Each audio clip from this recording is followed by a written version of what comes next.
In the quiet, close-knit suburb of Willow Creek, where everyone knew each other's name and life moved at a steady, comfortable pace, the Beaumont family lived in a charming two-story home on the corner of Maplewood Drive. From the outside, their lives appeared perfect, a picture of suburban bliss. But behind the polished facade lay secrets that few could imagine. Linda Beaumont was a devoted mother and wife in her early 40s. With her warm brown eyes, a reserved smile, and a passion for community volunteering, she'd earned a respectable reputation in Willow Creek. Every Sunday, she was at the local church helping organize charity events, while her teenage daughter Jessica was often seen at her side. To anyone looking from the outside, Linda and Jessica seemed inseparable, like two best friends rather than mother and daughter. Jessica, 17, was in her last year of high school and the kind of teenager people naturally gravitated toward. Athletic, intelligent, and quick-witted, she excelled in everything she did, from track meets to academics. Her friends adored her, teachers admired her, and her family couldn't be prouder, or so it seemed. Her boyfriend, Tyler, had been her high school sweetheart for the past year, and Linda, her mother, openly approved of their relationship, seeing Tyler as a responsible and mature young man. Linda's husband, James, was Jessica's stepfather, a quiet, unassuming man in his late 40s who worked long hours as a contractor. While he was somewhat reserved, he adored Jessica, whom he had helped raise since she was 10. He never missed one of her track meets and would often leave encouraging notes on the refrigerator before leaving for work. His role was understated, almost invisible, but he was a dependable figure in both Linda's and Jessica's lives. Yet, beneath the polished surface, Linda began to sense something amiss. A subtle tension had been building in the Beaumont household, slipping through the cracks of their everyday routines. Linda had noticed Jessica becoming more secretive, her demeanor shifting from playful and open to distant, even elusive. It wasn't just typical teenage rebellion. There was something different about the way Jessica looked at her, almost as if she was hiding something. One evening, Linda stumbled upon a text message on Jessica's phone. An affectionate, almost flirtatious message, but it wasn't from Tyler. Instead, the name on the screen left her cold. She put the phone down, her heart racing, an unsettling thought planting itself in her mind. Linda began to question everything. The subtle glances she'd noticed, the hushed phone conversations, and Jessica's new habit of coming home late.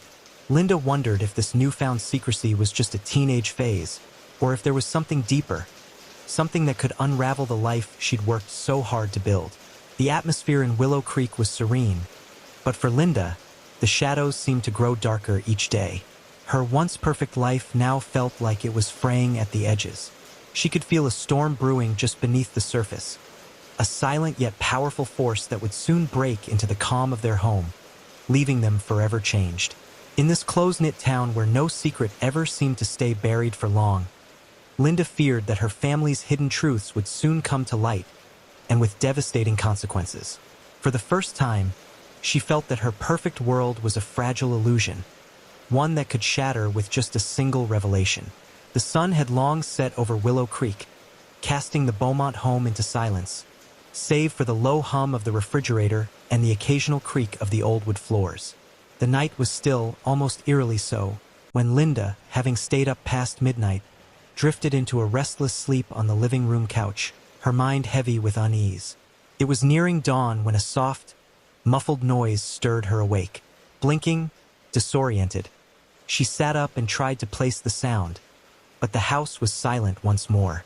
Then, a feeling struck her, a chilling premonition that something was terribly wrong.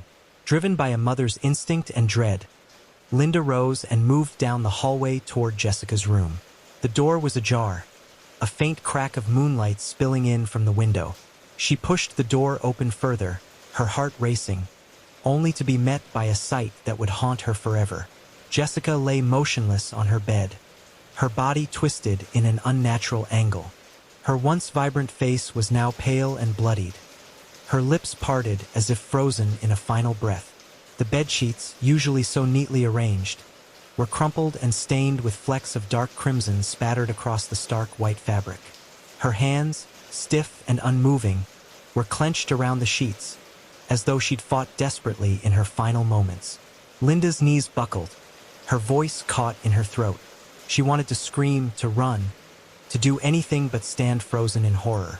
She forced herself to move closer, her eyes wide with terror as she absorbed the brutal details of the scene. Jessica's neck bore deep, angry bruises, hinting at a violent struggle.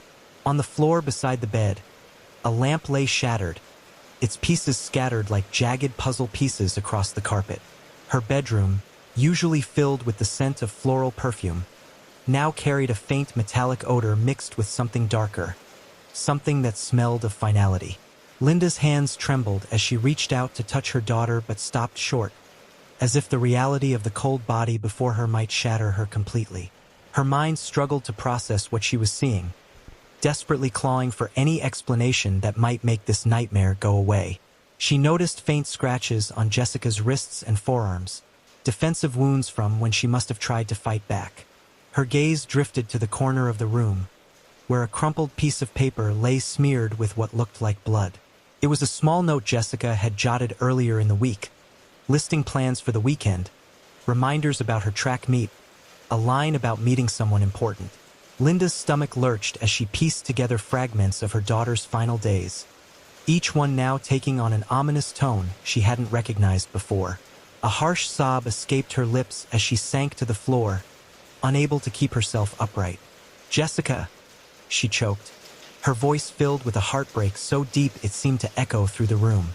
She wanted to hold her, to shield her from whatever horror had unfolded here, but all that remained was the cold reality of her daughter's lifeless form.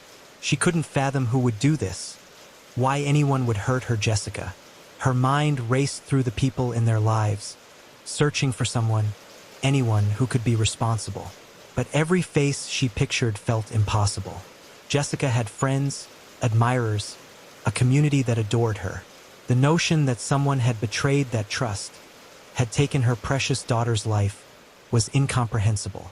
Linda staggered backward, her eyes drawn to the small mirror on Jessica's vanity. She caught sight of herself, eyes red and swollen, face contorted in grief and horror. For a moment, she felt detached, as though watching herself from a distance, unable to reconcile the person in the reflection with the broken woman she had become. A sudden, cold realization crept over her. Was this my fault? Had I missed some sign? Some warning? Her mind flashed to the text message she'd seen on Jessica's phone, the late-night whispers, the mysterious changes in her daughter's behavior. Linda had dismissed it all, brushed it aside as typical teenage rebellion, never imagining it could lead to this. In the corner of her eye, Linda noticed another faint detail, one that froze her blood. On Jessica's nightstand, a delicate silver bracelet lay abandoned, but it was not hers. It was too big, masculine in design, and completely out of place among Jessica's delicate trinkets. Linda's breath caught as she stared at it, trying to piece together its presence. Her mind raced back, cycling through the few people who could have left it there. The possibilities seemed to stretch into darkness, and she felt herself falling into an abyss of confusion and despair. But just as she was about to reach for the bracelet, a sudden sound, a faint creak from the hallway, startled her. She looked up sharply, her heart pounding as her eyes scanned the empty doorway. For a moment, she thought she saw a shadow, a figure lingering just beyond view, but it vanished as quickly as it appeared, leaving her alone in the room with the horror before her and a terrible, gnawing sense that the nightmare was far from over. She backed out of the room, her mind spinning with questions, with fears that she could not yet give voice to. The full horror of Jessica's death was only beginning to sink in, and she could feel the weight of secrets she had ignored or missed entirely that now lay heavily around her. Linda knew that whatever darkness had descended upon their home, it had only just begun to reveal itself. Detective Aaron Callahan arrived at the Beaumont residence just after sunrise, his lean figure silhouetted against the first light breaking over Willow Creek. Known for his sharp instincts and an almost unnerving calm, Callahan was the kind of detective who preferred the quiet grind of thought over the flash of sirens and bold headlines. He had earned a reputation for his meticulous nature and a knack for seeing connections where others only saw noise. Today, though, as he crossed the threshold into the Beaumont home, he could feel an unusual tension, a prickling sensation he had come to associate with the darkest of cases. Linda Beaumont was sitting in the living room, visibly drained, her hands trembling as she clutched a tissue. Her eyes, bloodshot and vacant, barely registered the detective as he introduced himself. Callahan observed her closely, every movement, every nuance. People had a way of revealing their secrets through subtle gestures, and he was used to catching them. After reassuring Linda as best as he could, he turned to his partner, Officer Kelly, and signaled for the investigation to begin. Moving upstairs to Jessica's room, Callahan carefully examined the crime scene. The room was eerily still, filled with the delicate remnants of a young life cut short, medals from track meets, photos of friends, textbooks scattered on her desk. But his gaze was drawn to the bed, where Jessica's lifeless form had been found mere hours ago. The signs of struggle, the overturned lamp, the shattered pieces on the floor, and the visible bruises on her neck hinted at a brutal, desperate fight. Near the bed, the bracelet Linda had noticed lay untouched. Callahan picked it up with a gloved hand, studying it. The silver was tarnished, worn down from years of use, and he wondered who in Jessica's life had gifted her something so starkly different from her own taste. As the investigation unfolded, Callahan and his team began interviewing the key figures in Jessica's life. Tyler, her boyfriend, was among the first to be questioned. Sitting across from him in the police station, Callahan noted Tyler's pale face and the way his hand shook as he recounted his last conversation with Jessica. He was devastated, he said, by her loss, but something in his tone hinted at more. A sadness mixed with a guilt that he was either hiding or unsure how to reveal. Tyler admitted they had been going through a rough patch lately, hinting that Jessica had been distant. She was hiding something, he confessed. Something big. I tried asking her, but she always changed the subject. The next to be interviewed was James Beaumont, Jessica's stepfather. Callahan approached this interview with caution. James seemed visibly shaken, but there was a guardedness to his demeanor that Callahan couldn't ignore. When asked about the bracelet found at the scene, James shook his head, claiming he'd never seen it before. But Callahan noted the tightness in his expression, the way his gaze lingered on the bracelet for a moment longer than expected. It was clear that James was holding something back. Then, in a surprising twist, Callahan received a lead from one of Jessica's classmates, a girl named Maya. She spoke in hushed tones, her eyes darting around nervously as she recounted a recent interaction with Jessica. According to Maya, Jessica had been meeting with someone older, someone she'd seen around town but didn't recognize. She called him a mentor, Maya whispered. But it seemed different, like there was more going on. She confessed that Jessica had recently seemed distracted, anxious even. The details were vague, but it was enough to give Callahan pause. This mentor became an immediate person of interest. As Callahan pieced together these clues, a complex web began to emerge. Jessica's life, it seemed, had been far from the innocent, picture-perfect story that everyone in Willow Creek believed. Jessica had secrets, ones she'd kept even from those closest to her. Callahan's suspicions grew as he delved deeper into her past and discovered hints of a troubled double life. Through messages on her social media, he found references to late-night meetings and the thrill of secrets, posts that hinted at someone involved in her life beyond what anyone had suspected. Callahan's team unearthed another lead when they interviewed Jessica's friend Clara, who hesitated before revealing a dark truth. Jessica had been involved in an affair, though Clara didn't know the identity of the person. The relationship, she explained, had started as a thrilling secret but had recently become overwhelming for Jessica, and she had tried to break it off. She said he'd been calling her late at night, leaving notes at her window, Clara whispered, her voice quivering. She was scared. She told me she felt trapped, like she couldn't get away from him. With mounting evidence of a mysterious lover, Callahan returned to the Beaumont home, his eyes trained on James. While Linda had insisted on her husband's innocence, Callahan sensed that James's reaction to his questioning held a simmering tension. As he probed further, James began to crumble under the pressure. He admitted that he and Jessica had fought recently, but claimed it was only about her behavior. Still, Callahan could tell there was more. A layer James was hiding beneath his calm exterior. Another suspect emerged unexpectedly, a neighbor named Mr. Alden, who lived 2 houses down. He had been seen around the Beaumont house at odd hours and had a well-known reputation for befriending young girls in the neighborhood. When confronted, Alden appeared calm, even charming, brushing off questions about his interactions with Jessica. But a keen observer, Callahan noticed the nervous tap of his fingers, the tightness in his jaw as he denied any knowledge of her death. To add to the suspicion, Alden couldn't provide a solid alibi for the night of the murder. LED Callahan through a maze of suspects, each with their own layers of secrecy and potential motives. Was it Tyler, the distraught boyfriend, who couldn't accept her sudden coldness? James, the stepfather, whose protective instincts masked something darker? Or perhaps Mr. Alden, the reclusive neighbor, whose charm barely concealed a sinister fascination with Jessica? The deeper Callahan dug, the more Jessica's life began to fragment into a kaleidoscope of hidden connections, forbidden encounters, and dark desires. Each interview, each piece of evidence, painted a picture of a young woman caught in a web far more complicated than her family or friends had known. Callahan's instincts urged him forward, but the sheer number of twists and misdirections left even him questioning who the real culprit could be. As Callahan assembled the clues, he couldn't shake the nagging feeling that he was missing something. One crucial detail that would make the pieces fall into place. Jessica's life had been a tangle of relationships, half-truths, and hidden agendas. But he knew that beneath it all lay a single shocking truth that would explain everything. And he was determined to find it, no matter how many secrets he had to uncover. Detective Callahan's list of suspects had narrowed, but each held a powerful motive, and the web of secrets entangling them was tighter than he'd ever seen.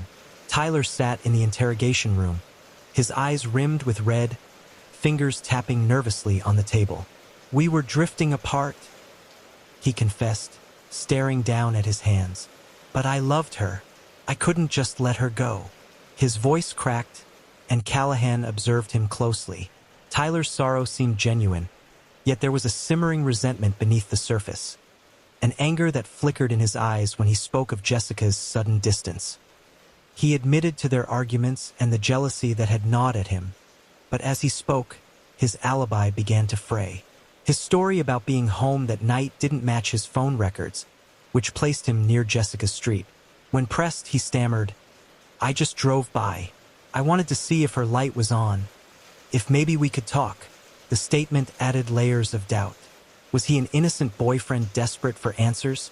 Or a lover scorned, pushed over the edge?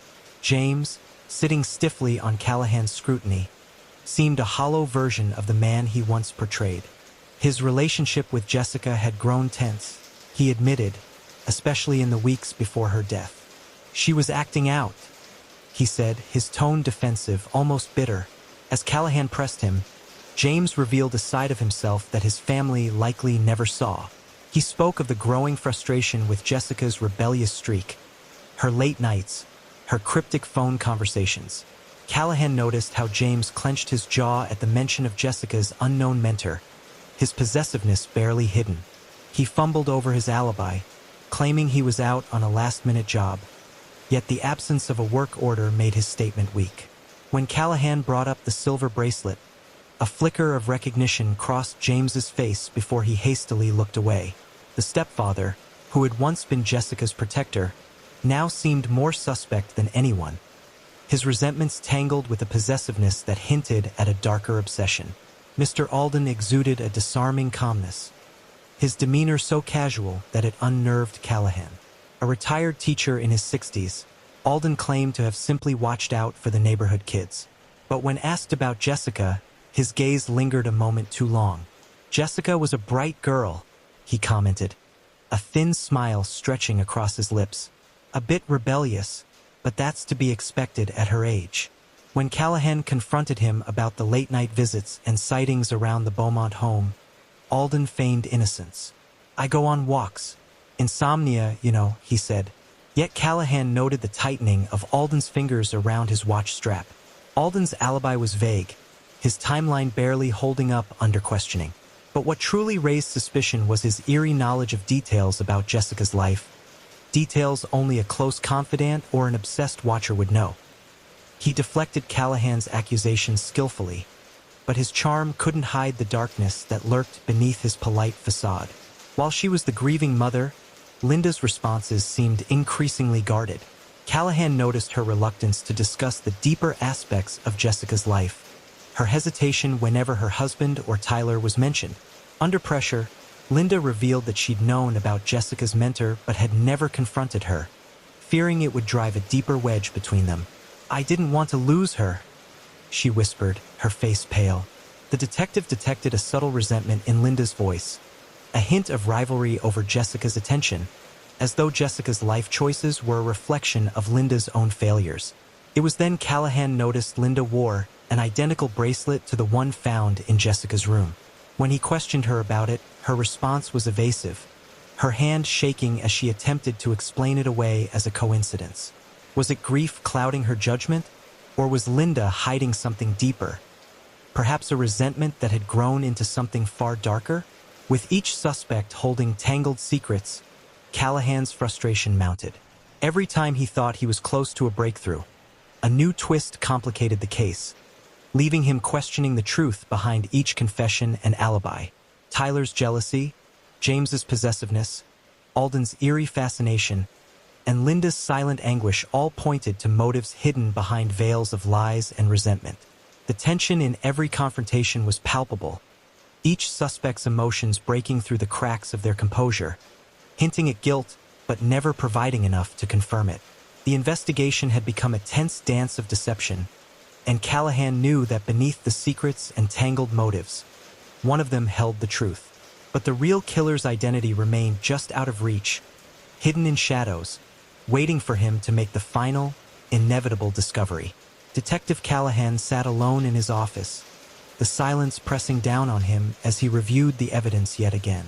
The case files, photographs, and witness statements lay scattered across his desk, taunting him.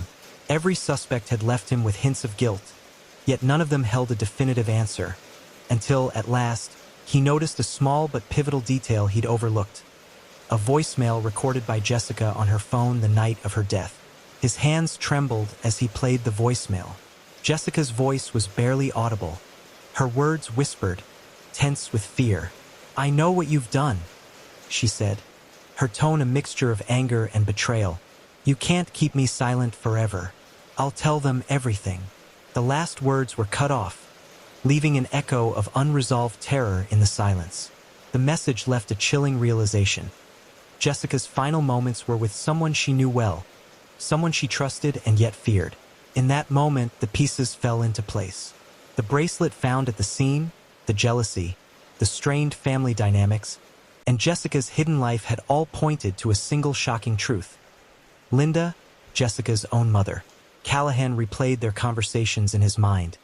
Her subtle evasions, the quiet bitterness in her voice when she spoke of Jessica's independence. Jessica's success, her beauty, and her burgeoning maturity had triggered something deep and dark within Linda, a twisted mix of jealousy and possessiveness that had finally snapped. Jessica, her own daughter, had been in a relationship with Linda's husband, James, a secret that Jessica had tried to keep quiet but had ultimately planned to expose. Linda had discovered this forbidden connection, and the truth was more than she could bear.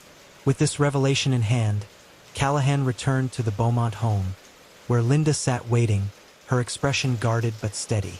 He revealed the voicemail, watching her reaction closely. Linda's face drained of color, her mask of composure finally crumbling. She broke down, unable to hold back the torrent of emotions that poured forth: anger, grief, and a deep-seated envy. "She wanted to ruin us?" Linda whispered, her voice thick with resentment. "She was going to destroy everything. Everything I built, everything I sacrificed for her. And she didn't care. She was selfish, careless." In a confrontation laden with emotion, Callahan pushed her, forcing her to confront her own motivations. The true motive was painfully clear. Linda's love for her family had turned to twisted rage as she grappled with the realization that Jessica would expose the illicit relationship, tearing apart the image of perfection Linda had spent years maintaining. When Jessica threatened to tell, Linda snapped, blinded by a mixture of betrayal and jealousy. "Jessica was my daughter," Linda spat, her voice trembling with a bitter fury. "But she betrayed me. How could she?" Her words faltered, choked off by her own shame and fury. As Linda's confession spilled out, Callahan felt the weight of the tragedy settle over the room. The Beaumont home, once so seemingly perfect, had been a fragile illusion all along, shattered in an instant by the darkness lurking within it. As the truth unraveled and Linda was taken into custody, the weight of her actions settled heavily over the Beaumont family. The revelation of Jessica's murder left the town of Willow Creek reeling, and the once idyllic Beaumont home became a symbol of broken trust and betrayal. Neighbors, once admiring of Linda's charitable nature, whispered in shock and disbelief. The perfect facade had hidden a twisted reality, and now that truth lay bare for everyone to see. James Beaumont, Jessica's stepfather, was a man hollowed out by grief and shame. The scandal of his relationship with Jessica, a revelation he hadn't anticipated being made public, cast a shadow that he knew he'd never escape. He spent his days isolated, haunted by memories of the family he'd irreparably shattered, the daughter he'd failed to protect and the wife whose jealousy he hadn't recognized in time. The guilt gnawed at him, leaving him to face a grim future filled with regret and loss. Meanwhile, Linda sat in her prison cell, a shadow of the woman she once was. Her once calm demeanor had crumbled completely. Her initial defiance faded, replaced by an emptiness as she realized the full impact of what she'd done. The image of Jessica's face haunted her every thought, and the reality that she had taken her own daughter's life over a twisted sense of betrayal was a weight she struggled to bear. Her remorse was evident, yet she remained trapped in a cycle of denial, refusing to fully accept the jealousy and resentment that had driven her to such a horrifying act. For Detective Callahan, the conclusion of the case brought no comfort, only a lingering sadness. He had solved the mystery, yet the victory felt hollow. This case had stripped away more than just illusions. It had exposed the darker facets of human nature and the silent battles that fester in even the most seemingly perfect families. He walked away from the investigation with a sense of loss, burdened by the knowledge that some wounds cut too deep to heal and some lives become entangled in lies and jealousy beyond repair. The case had taken its toll on him, and as he left the Beaumont home for the last time, he felt the weight of each step. In the end, Willow Creek would move on, but the scars left by Jessica's death and Linda's crime would remain. Linda's actions became a dark chapter in the town's history, a story spoken of in hushed tones as neighbors pondered how such hidden turmoil had lurked so close to home. As Callahan reflected on the events, one thought stayed with him, a truth as haunting as it was inescapable. In the end, some secrets refuse to stay buried, and when they finally come to light, they leave only devastation in their wake. The quiet town of Maplewood had always been a place where secrets whispered rather than shouted, where lives were built on modesty, routine, and careful smiles exchanged over white picket fences. And for Sarah Donovan, life seemed flawless on the surface.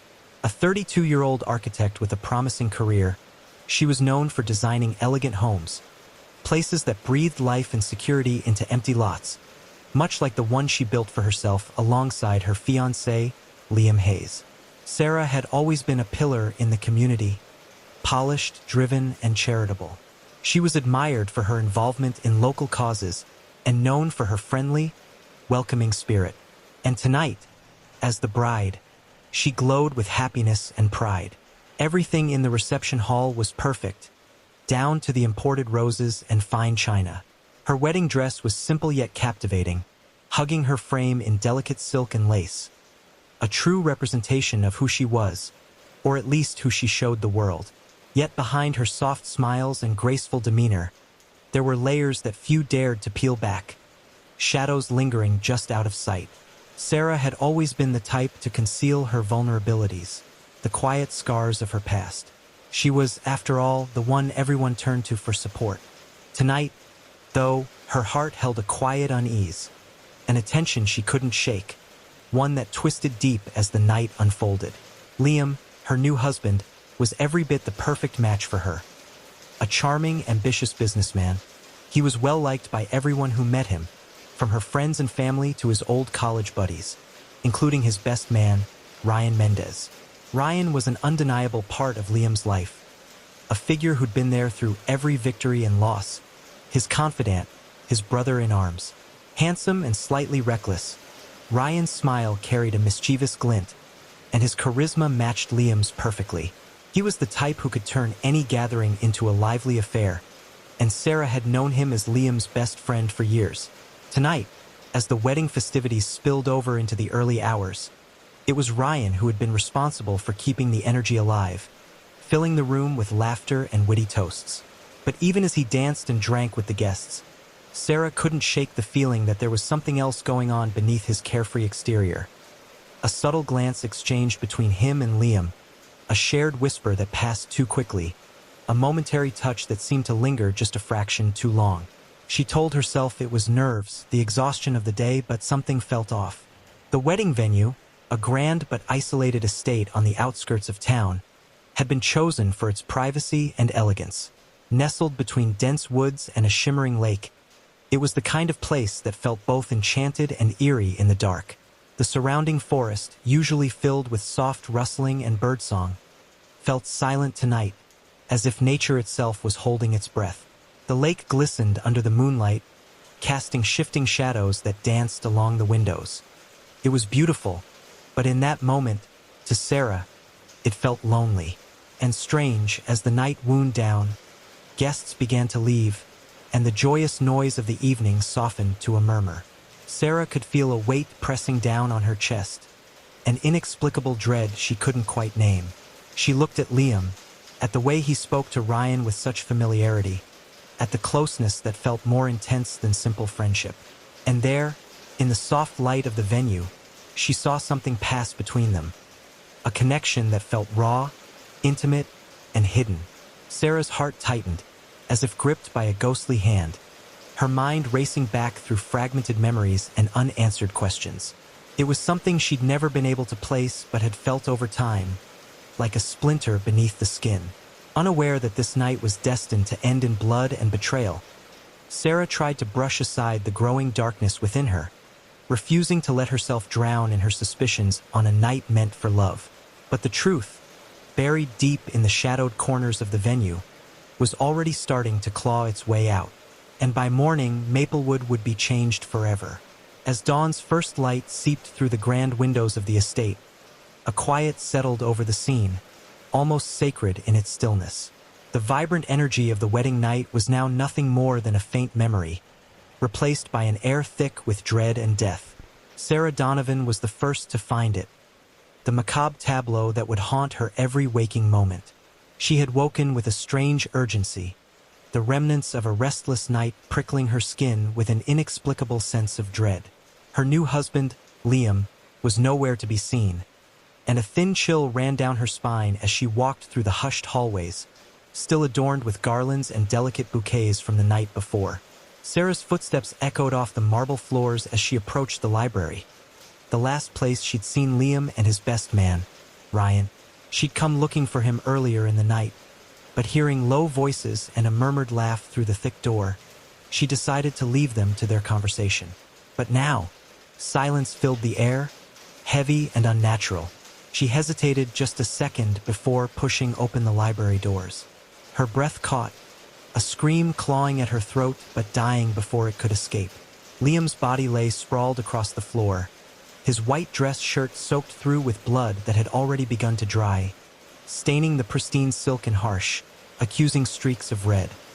His head was twisted at an unnatural angle, his once charming face now frozen in an expression of shock and terror. His blue eyes were wide open, staring at nothing. The glassy, lifeless stare seemed to pierce through her, as if demanding answers from the one who found him. Blood had pooled around him, seeping into the intricate patterns of the Persian rug beneath. The rich reds and blues of the fabric now mingled with darker, ominous hues. His left hand, adorned with the simple gold band she had placed on his finger only hours earlier, lay limp, palm up, with dried blood streaked across his knuckles. His right hand, though, held a torn scrap of fabric clutched tightly in his grip. A dark, expensive-looking piece, too small to be his, scrunched in his fist as if he'd fought till his last breath. Sarah stumbled backward, her vision blurring as her pulse hammered against her ribs. Her mind raced, trying to make sense of the nightmare before her. Her wedding night, the most magical night of her life, had turned into a horror show. She took a deep breath, bracing herself, and forced her eyes to look around, struggling to understand what had happened. The room bore signs of a fierce struggle. Books thrown from shelves, furniture overturned in a chaotic array. A crystal decanter had been smashed against the side of the mahogany desk, and glass shards littered the ground like shattered promises. Her gaze fixed on a single bloody handprint smeared across the oak bookshelf, as if someone had tried to steady themselves in their final moments. Just as Sarah thought she could take no more, her eyes fell on something she hadn't seen at first. Behind the desk, partially hidden by the shadows, was another figure, Ryan. He lay face down, slumped against the back of an armchair, his tuxedo shirt torn and bloody. But unlike Liam, his chest still rose and fell in shallow, ragged breaths. His hand was pressed to his abdomen, where a deep wound bubbled sluggishly, soaking the front of his shirt and staining his fingers. His eyes flickered open as she approached, a look of fear and pain etched into his features. What happened here? Sarah choked out, her voice trembling as she knelt beside him. Ryan's lips quivered, his voice barely more than a whisper. I tried to stop him, Sarah. He knew. He found out. His words were fractured, pained, as he fought to stay conscious. Sarah's mind whirled, fragments of confusion and horror colliding in a storm of disbelief. She gripped Ryan's shoulders, shaking him as she tried to get answers, her voice trembling. Knew what, Ryan? What did he know? Ryan's eyes darkened, his face contorting in agony. About us, he gasped. He found out everything. A shudder ran through him, his hand slipping from his wound, leaving a fresh streak of blood on the floor as his strength waned. He tried to kill me, Sarah. I didn't mean for this to happen. Sarah's mind flashed back to the moment she'd seen them together. The shared looks, the subtle touches, the affair. Her heart twisted as she pieced together what she had been too blind to see. Liam had discovered their secret, and in that moment of betrayal, anger had turned to violence. But there was something about the scene, about Ryan's words, that didn't sit right with her. She glanced back at Liam's body, the unnatural angle of his neck, the dried blood on his knuckles. Could this really have been a crime of passion, a lover's fight that spiraled into murder? Or was there something darker at play? In the distance, sirens began to wail, piercing through the morning quiet and inching closer. Sarah took a step back, her hands trembling as she looked between Liam's lifeless body and Ryan's crumpled form. She was trapped in a nightmare from which there would be no waking, each detail of the scene embedding itself in her memory with agonizing clarity. And as the police arrived, Sarah couldn't shake the feeling that the truth, whatever it was, lay just out of reach, shrouded in a haze of betrayal, blood, and secrets yet to be uncovered. Detective Marcus Hale arrived at the Donovan estate just as the morning sun began to burn off the mist that shrouded Maplewood in an eerie, dreamlike haze. A tall man with a rugged face lined by years of solving some of the town's darkest cases, Hale was known for his meticulous, almost obsessive approach to unraveling mysteries. Where other detectives saw chaos, he found patterns. Where others overlooked minor details, he saw threads waiting to be tugged. His mind was a steel trap for secrets, and he had a knack for drawing out the hidden truths people buried under layers of lies. Hale's demeanor was calm but intense. He kept his emotions in check, his piercing gaze never betraying the thoughts behind it. As he approached the library, his trained eye began scanning the scene with surgical precision. His first impression was one of sheer brutality. the kind of violence that hinted at deep-seated anger, personal betrayal, or both. The bloodstains across the room, the shattered glass, and the two bodies, one lifeless, one barely clinging on, told a story of desperation and rage. But Hale knew better than to take things at face value. Every piece of evidence had to be treated as both clue and deception. The forensics team was already working, meticulously cataloging every stain, shard, and footprint. As he crouched beside Liam's lifeless body, Hale noticed the contorted neck and the battered knuckles. The position of Liam's body didn't align with a simple fight gone wrong. It spoke of someone with intent, someone who knew exactly how to cause maximum damage. The torn fabric in Liam's clenched fist, dark and expensively textured, seemed like a scrap of someone else's shirt. He tucked the detail away, a tiny thread that might unravel the truth if he pulled it carefully enough. Across the room, the team had just lifted Ryan onto a stretcher. Detective Hale made his way over, knowing Ryan was one of the last people to see Liam alive. He needed answers, and he needed them now. Ryan was conscious but pale, his face contorted in pain as he tried to sit up. You don't understand, Detective," Ryan stammered, his voice weak yet laced with a strange determination. "I tried to stop him. He found out about everything." Hale noted Ryan's hesitation, the way his words drifted as if he were crafting a story in real time. He'd seen it too many times before.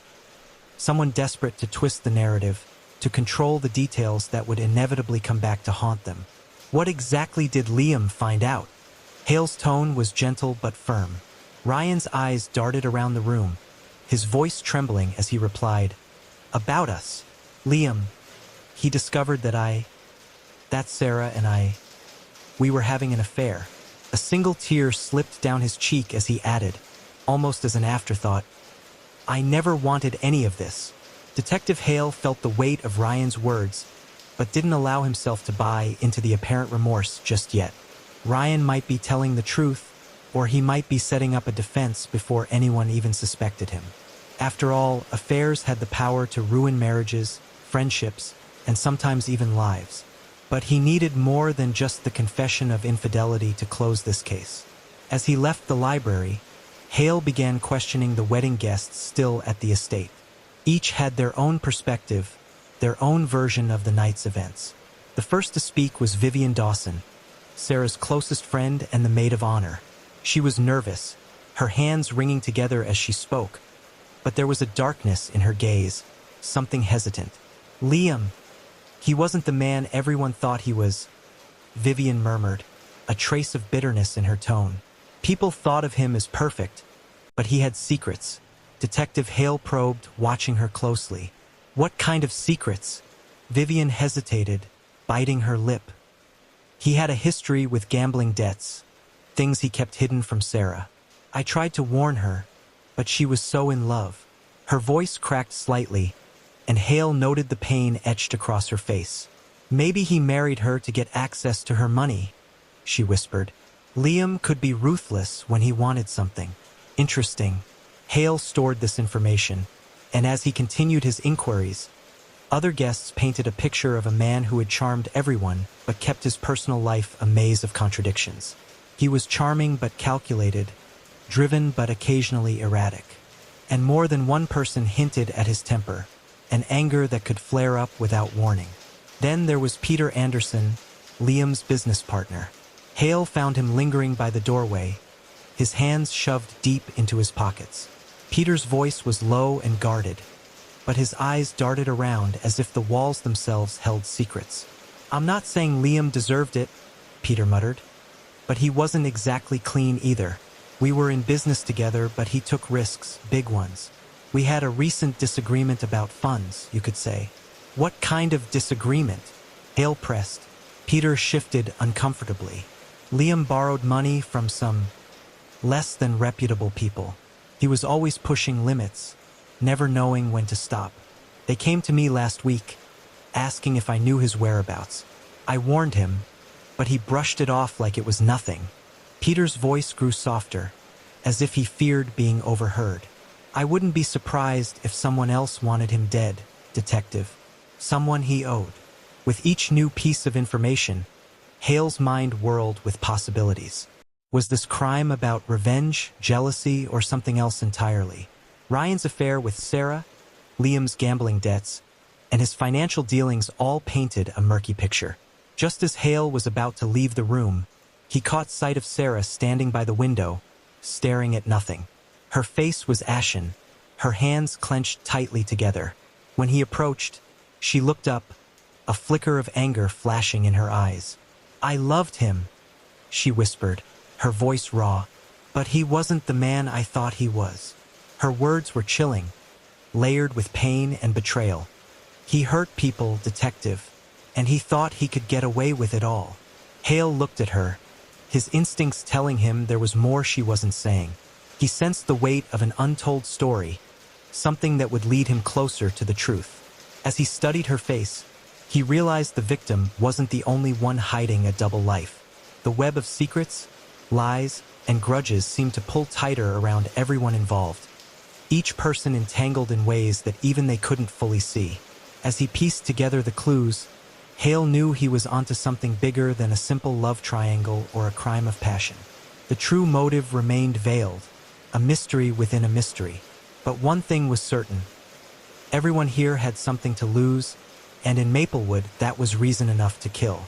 Detective Marcus Hale surveyed the suspects gathered in the estate's dimly lit study, each with secrets, each with a reason to want Liam dead. Every conversation peeled back a layer, revealing not only motives but the tangled web of resentment, lies, and deception spun by those closest to the victim.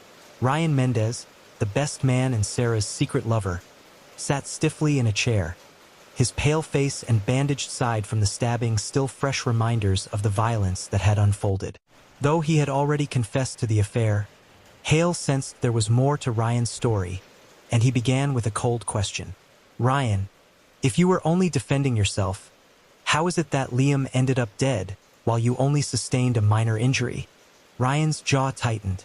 "He attacked me first," he replied, his voice quivering. "I didn't have a choice. When he confronted me about Sarah, he lost it. You didn't know him like I did. He could be brutal when he wanted to be. But you love Sarah," Hale pressed, his tone sharpening. "How far were you willing to go to keep her?" Ryan's face twisted with anger. "I didn't kill him to be with her. He's the one who came after me." Ryan's hands balled into fists, and a bead of sweat trickled down his brow as he added, "But maybe he deserved it." For once, Ryan's anger and guilt flared, but Hale noted the defensiveness as much as the remorse, a protective barrier hiding something he couldn't yet see. Vivian Dawson, Sarah's best friend, hovered by the doorway, clutching her hands tightly. Her eyes were filled with something darker than grief, something that flickered between guilt and bitterness. Hale turned his attention to her, sensing her discomfort. Vivian began, his voice low. "You say you were Sarah's friend, and yet it sounds as if you were hiding a lot from her." Vivian flinched. "Sarah needed to believe in Liam," she murmured, her voice brittle. "She wouldn't have listened to me, even if I told her the truth about his debts, his lies. She loved him blindly. But maybe you wanted her to see him for what he was," Hale suggested, leaning in. "Maybe enough to expose him yourself." Vivian's mouth set in a hard line, a spark of resentment flashing in her eyes. "Maybe he didn't deserve her. He was using her, to get out of his financial mess. I never understood why she didn't see it." Her gaze shifted, shadowed with something close to regret. "But no, I didn't kill him. I wouldn't risk hurting Sarah like that." Hale caught the way she avoided his eyes as she spoke, the trace of something unsaid, as if she too had her reasons to wish Liam harm, reasons she was determined to keep hidden. Then came Peter Anderson, Liam's business partner. Hale found him leaning against the bookshelf, a distant look in his eyes. He was a wiry man, his posture rigid, his face a careful mask. Hale could see through it, though. Peter was holding back something, and his shifty demeanor all but screamed his discomfort. "Peter, how was your business relationship with Liam?" Hale asked casually. Peter's jaw clenched. "It was complicated," he replied, his voice clipped. Liam had this way of pushing people, and he thought he could push me.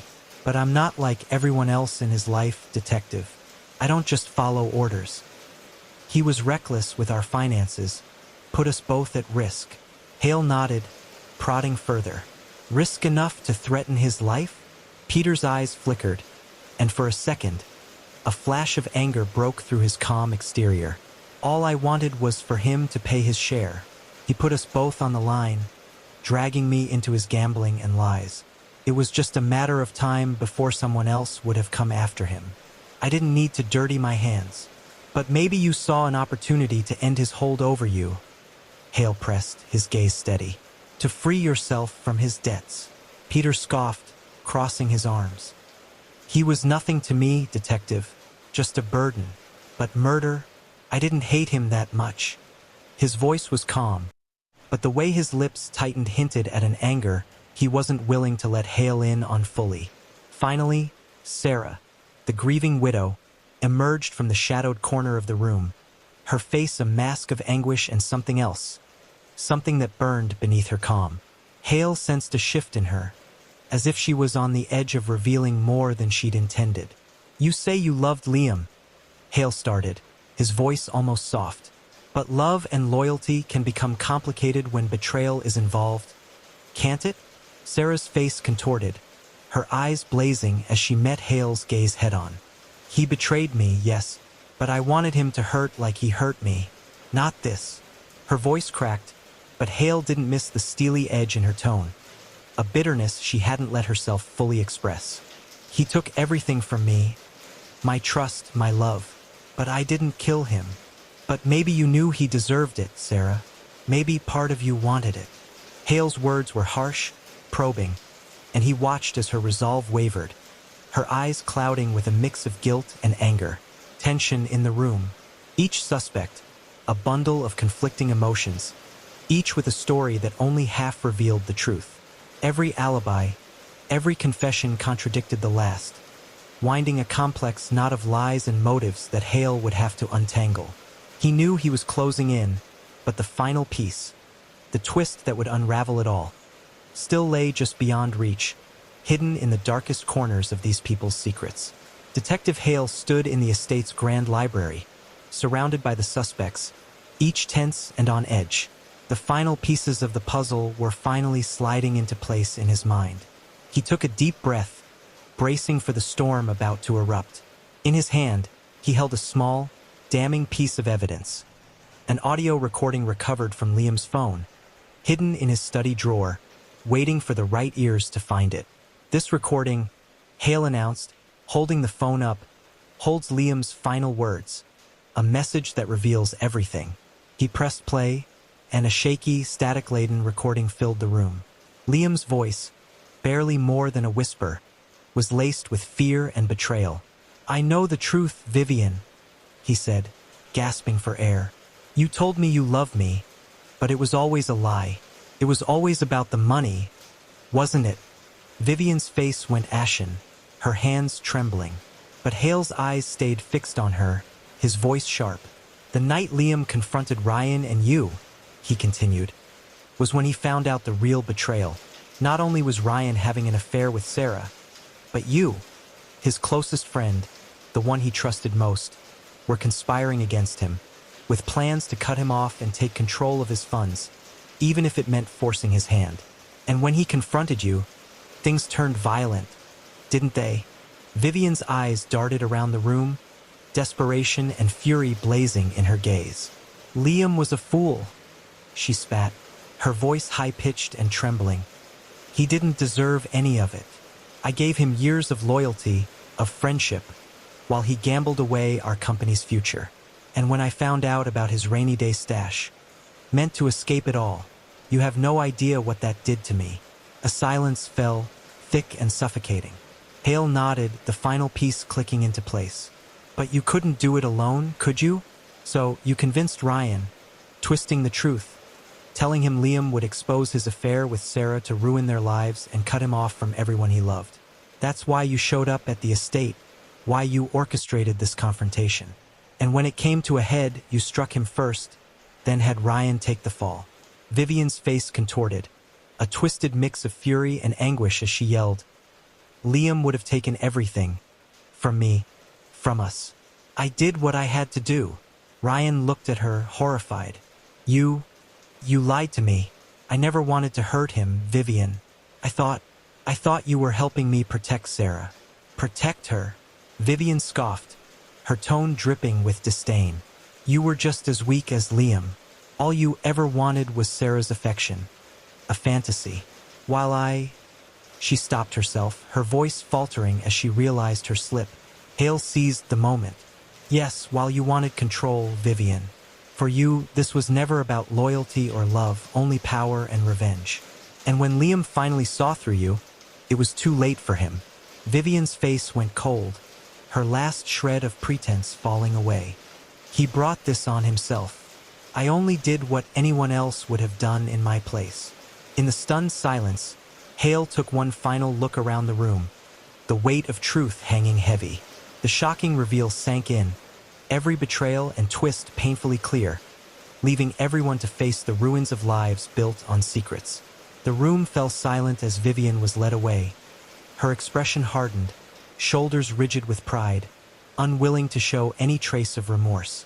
She met no one's eyes, only staring straight ahead, the glint of her unrepentant anger still simmering beneath the surface. She walked out without a word, her betrayal left hanging in the air, thick and suffocating. The rest, however, were anything but silent.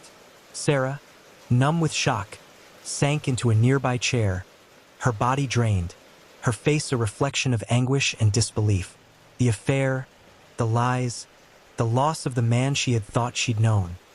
It was as though her entire world had shattered and scattered into pieces she could never put back together. She looked at Detective Hale, her eyes hollow. I thought I knew them," she whispered, her voice choked with grief. "Ryan, Liam, even Vivian. How did I not see it?" Hale didn't answer. He knew there was nothing he could say that would ease the pain or help her make sense of the betrayal that had torn through her life. She had been surrounded by people who kept her in the dark, spinning stories around her so intricately she'd barely noticed the cracks. And now, she was left with nothing but the truth, painful and raw. Ryan stood nearby, his face pale, shattered. Guilt gnawed at him as he struggled with his role in everything. He had wanted Sarah, yes, but he hadn't wanted it to end like this. He looked at her, eyes pleading, but there was no solace for him in her gaze. "I thought I was protecting you," he murmured, but his words sounded hollow, even to himself. He was as much a pawn as he was an accomplice, swept along by Vivian's manipulations, blinded by his own desires and his anger toward Liam. Hale, meanwhile, felt the weight of the case settle heavily on his shoulders. Solving the mystery had come at a cost, one he'd seen before but never grown accustomed to. He knew the toll betrayal could take, but this case had exposed not just lies but layers of calculated malice, jealousy, and shattered love. Watching the wreckage before him, he wondered if there was anything left in Maplewood untouched by the poison of hidden secrets. As he prepared to leave, Hale cast one last look at the remaining guests and family members. "In the end," he said quietly, almost to himself, "the truth may come out, but it doesn't erase the damage the lies have already done." His voice was heavy with a sadness only he understood fully, knowing that while justice had been served, the scars would linger, buried in the hearts of those left behind. With a final nod, Hale turned and left the Donovan estate, the morning sun casting long shadows behind him. And as he walked away, he couldn't shake a final thought, a reminder of the story he'd uncovered, the cost of secrets and love gone wrong. In the end, he thought, some betrayals never find peace, and some secrets refuse to stay buried. In the quiet, picture-perfect town of Woodstock, the brutal murder of James Whitman sent shockwaves through the community. What seemed like a peaceful, close-knit suburban neighborhood was torn apart by a crime fueled by passion and betrayal, exposing the hidden darkness beneath seemingly perfect lives. It was August 2015, and at the center of this turmoil were the Whitmans. Henry, a 50-year-old real estate mogul, was well known for his charm and sharp business skills.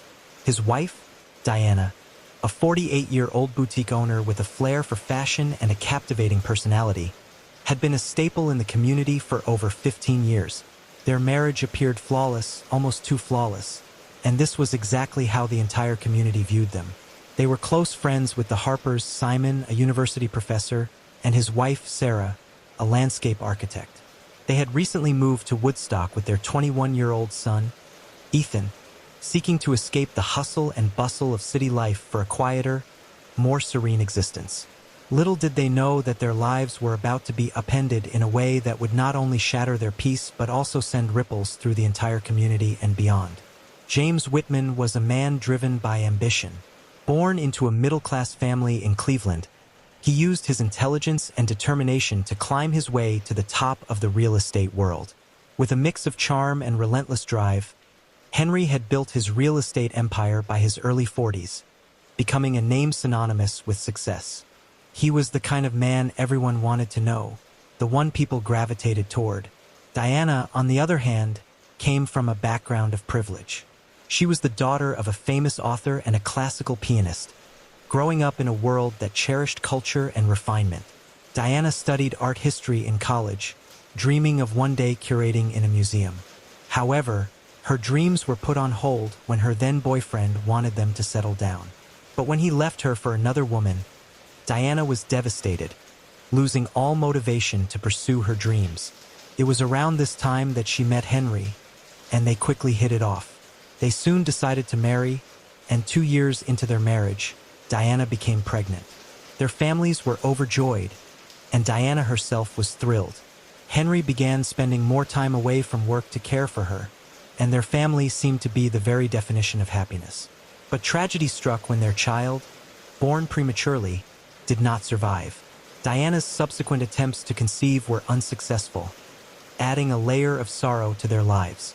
Let's take a step back to how they met. Their paths first crossed at a charity auction in 2000.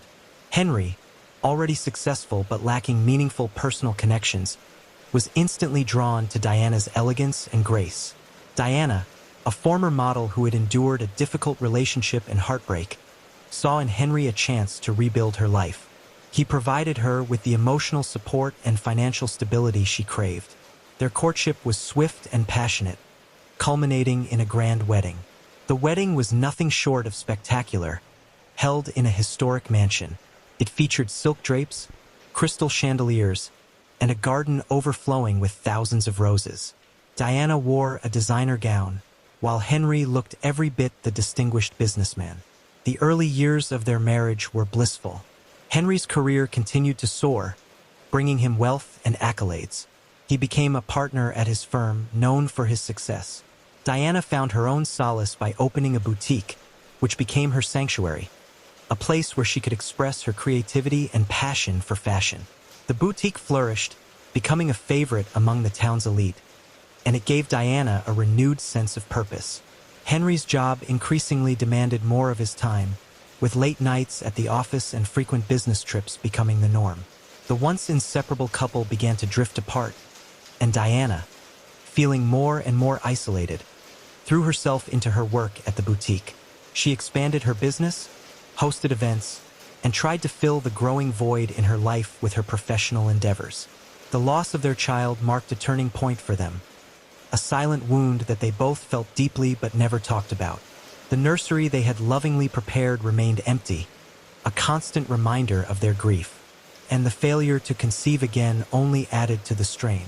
Diana's dream of having a family gradually faded, replaced by a hollow sense of emptiness. She attended fertility treatments alone, enduring both the emotional and physical toll in silence. Henry, though outwardly supportive, buried himself in his work, unable to confront the pain they shared. Their home, once filled with laughter and warmth, became cold and silent. Diana would often sit in the empty nursery for hours, surrounded by the unfulfilled promise of motherhood. Henry, when he was home, retreated into his study, immersing himself in work to escape the harsh reality of their situation. Their conversations became brief and lacked intimacy, with each passing day creating a deeper chasm between them. Diana's boutique became her refuge from the emptiness that had overtaken her home. She spent long hours there, finding temporary solace in the busy work and creative projects. However, every evening, she returned to a house that increasingly felt like a stranger's home. The distance between her and Henry was palpable, a gap neither knew how to close. Their shared grief and unspoken fears festered, creating tension that was becoming unbearable. By the summer of 2015, the Whitmans' marriage had become just a shadow of what it once was. To the outside world, they still appeared to be the perfect couple. Henry was on the verge of closing a monumental deal that would cement his status in the industry, and Diana's boutique was thriving, with her designs gaining a loyal following. But behind closed doors, they were little more than roommates, strangers living under the same roof. Conversations were sparse, mostly focused on schedules and social events, and physical intimacy had become rare, with each touch serving as a painful reminder of their unspoken grief and unmet expectations. Both Henry and Diana found it easier to maintain the illusion of happiness rather than confront the growing distance between them. But this fragile balance was about to be shattered in a way that would affect not just their lives but the entire Woodstock community. The Harpers had moved into the house next door to the Whitmans in early 2011, seeking a fresh start. Simon, a distinguished literature professor, had taken a position at a nearby university, drawn by the promise of a quieter life away from the bustling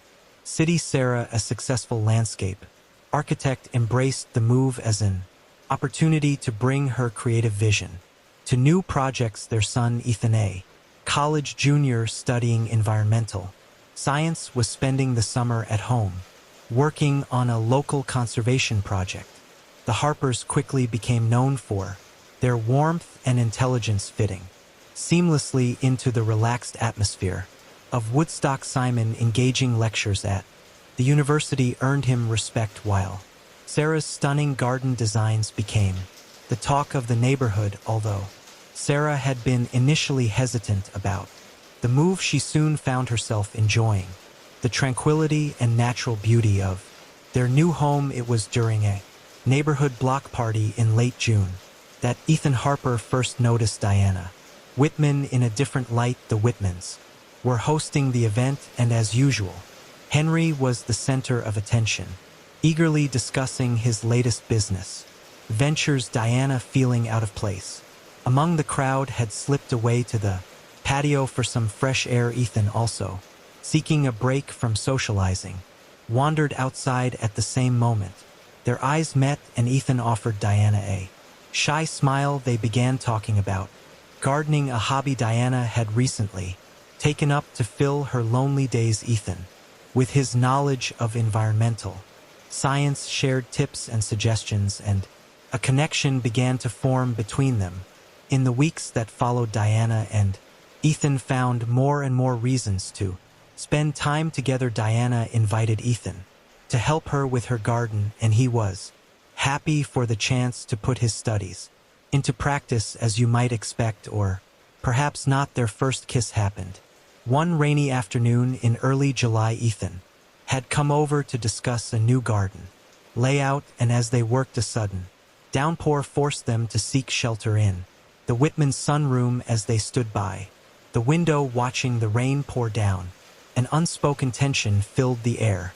Diana, feeling a deep connection with Ethan, found herself drawn to him in a way she hadn't anticipated. She hadn't felt such a surge of emotion in years, and in that moment Diana leaned in and kissed Ethan. For Ethan, the kiss was a whirlwind of emotions, a blend of excitement and fear. Despite the complicated mix of feelings they both harbored, they found themselves irresistibly drawn to each other, with their interactions becoming more frequent and intense. They were cautious, fully aware of the risks they were taking. Their meetings were kept discreet, often taking place in Diana's boutique or in secluded spots around town. Yet, as the summer wore on, keeping their secret became increasingly Challenging, they had several close calls, near discoveries that heightened their anxiety, but the power of their emotions kept pulling them back together. Diana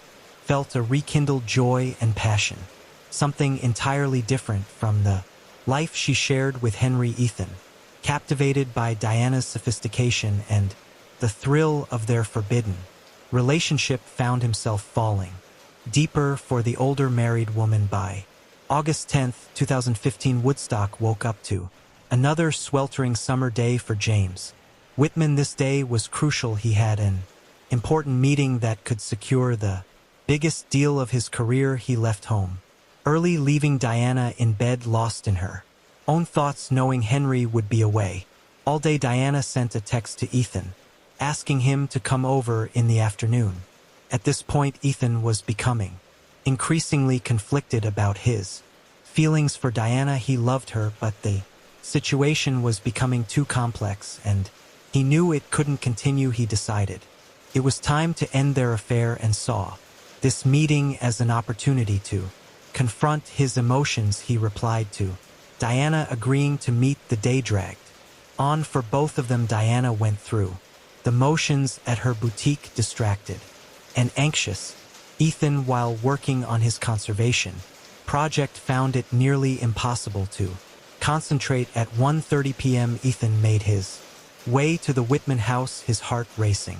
Diana greeted him with a nervous smile and led him to the sunroom, the very place where they had shared their first kiss. Ethan began to speak, intending to voice his conflicted feelings, but Diana, misinterpreting his hesitation, silenced him with a kiss. Despite their inner turmoil, they succumbed to the moment, their need for each other overpowering their doubts. Meanwhile, across town, James Whitman was in his office, growing increasingly frustrated. The numbers for his deal weren't adding up, and he realized he was facing a long night of revisions and negotiations. Making a quick decision, Henry decided to head home, regroup, and returned to the office later that evening. At 2:15 p.m., his car pulled into the driveway of their lakeside house in Crestwood. He noticed Ethan Harper's rusty truck parked a little way down the street, but didn't think much of it. Perhaps Ethan was helping Diana with some errands, he mused as he unlocked the front door. The house was unusually quiet, but something felt off. A half-empty glass of orange juice sat on the kitchen counter, which struck Henry as odd since Dina didn't even like orange juice then. He heard it, a muffled sound coming from upstairs. His brow furrowed as he climbed the stairs, the noise growing louder as he approached the master bedroom. What he saw when he opened the door would be burned into his memory forever. Therein their bed was his wife, the woman he had loved for 15 years, with Ethan Harper, the 21-year-old neighbor's son, whom he had never suspected of being close to her. Henry's shock quickly morphed into a blinding rage. Before he could fully process what he was seeing, he lunged forward, shouting and demanding to know what the hell they were doing. Ethan, in a panic, scrambled to get off the bed, knocking over the nightstand in his haste. Diana screamed, desperately trying to pull the sheets around herself. Fueled by fury, Henry charged at Ethan, grabbing him by the collar and yanking him off the bed. Ethan struggled, gasping and pleading with Henry to let him explain. But Henry was beyond reasoning, his fist flying in a fit of anger in the chaos. Ethan's hand found the heavy lamp on the bedside table. Driven by desperation, he swung it wildly.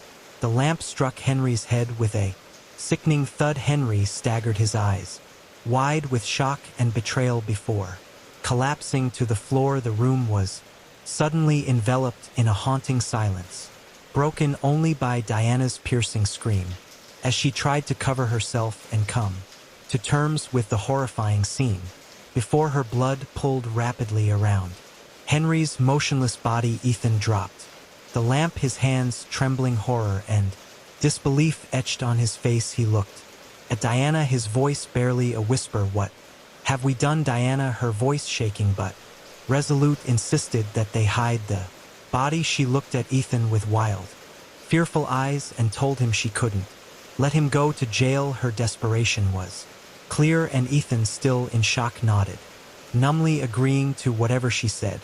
They quickly dressed, their minds racing. With panic and fear together, they wrapped Henry's body in a sheet, struggling under its weight as they carefully carried it down the stairs. The task was agonizing, each step heavy with dread and regret. After what felt like an eternity, they managed to heave Henry's body into the bed of Ethan's truck, both of them panting from the exertion and the overwhelming terror of what they had just done. Diana then took Henry's car and drove it to a nearby parking lot, leaving it there to create the illusion that he had gone out on his own. She then returned home, where she and Ethan faced the grim task of cleaning up the blood. Each swipe of the cloth felt like a betrayal, the scent of bleach mingling with the stifling weight of their guilt. The master bedroom, once a sanctuary, was now a haunting crime scene that neither of them could escape for the next 2 days. Diana and Ethan avoided each other, the heavy burden of their secret pressing down on them like a vice. Diana answered calls from Henry's office, maintaining the lie that he was away on a business trip, but when Henry failed to show up for a critical meeting, his office became concerned and sent someone to check on him at home. The HR manager stood at the door, suspicion evident in his eyes as he questioned why Diana hadn't reported Henry missing. Her heart pounding, Diana tried to remain calm, lying that she believed he was still on his business trip to deflect further suspicion. She immediately called the police, fabricating concern about her husband's whereabouts. The police arrived swiftly, their presence intensifying the already thick tension in the house. They began their investigation and questioned Diana, who struggled to keep her composure. Meanwhile, Ethan, now back at school, was consumed by guilt and fear. He had cut off all communication with Dina, and they had agreed not to speak until the situation had settled down. Detective Olivia Mitchell was assigned to the case, a seasoned investigator with a sharp mind. She quickly sensed that something was off. She began with the usual routine questions, but soon dug deeper, probing into Diana's story. It wasn't long before Mitchell noticed the inconsistencies in Diana's account, her nervousness palpable.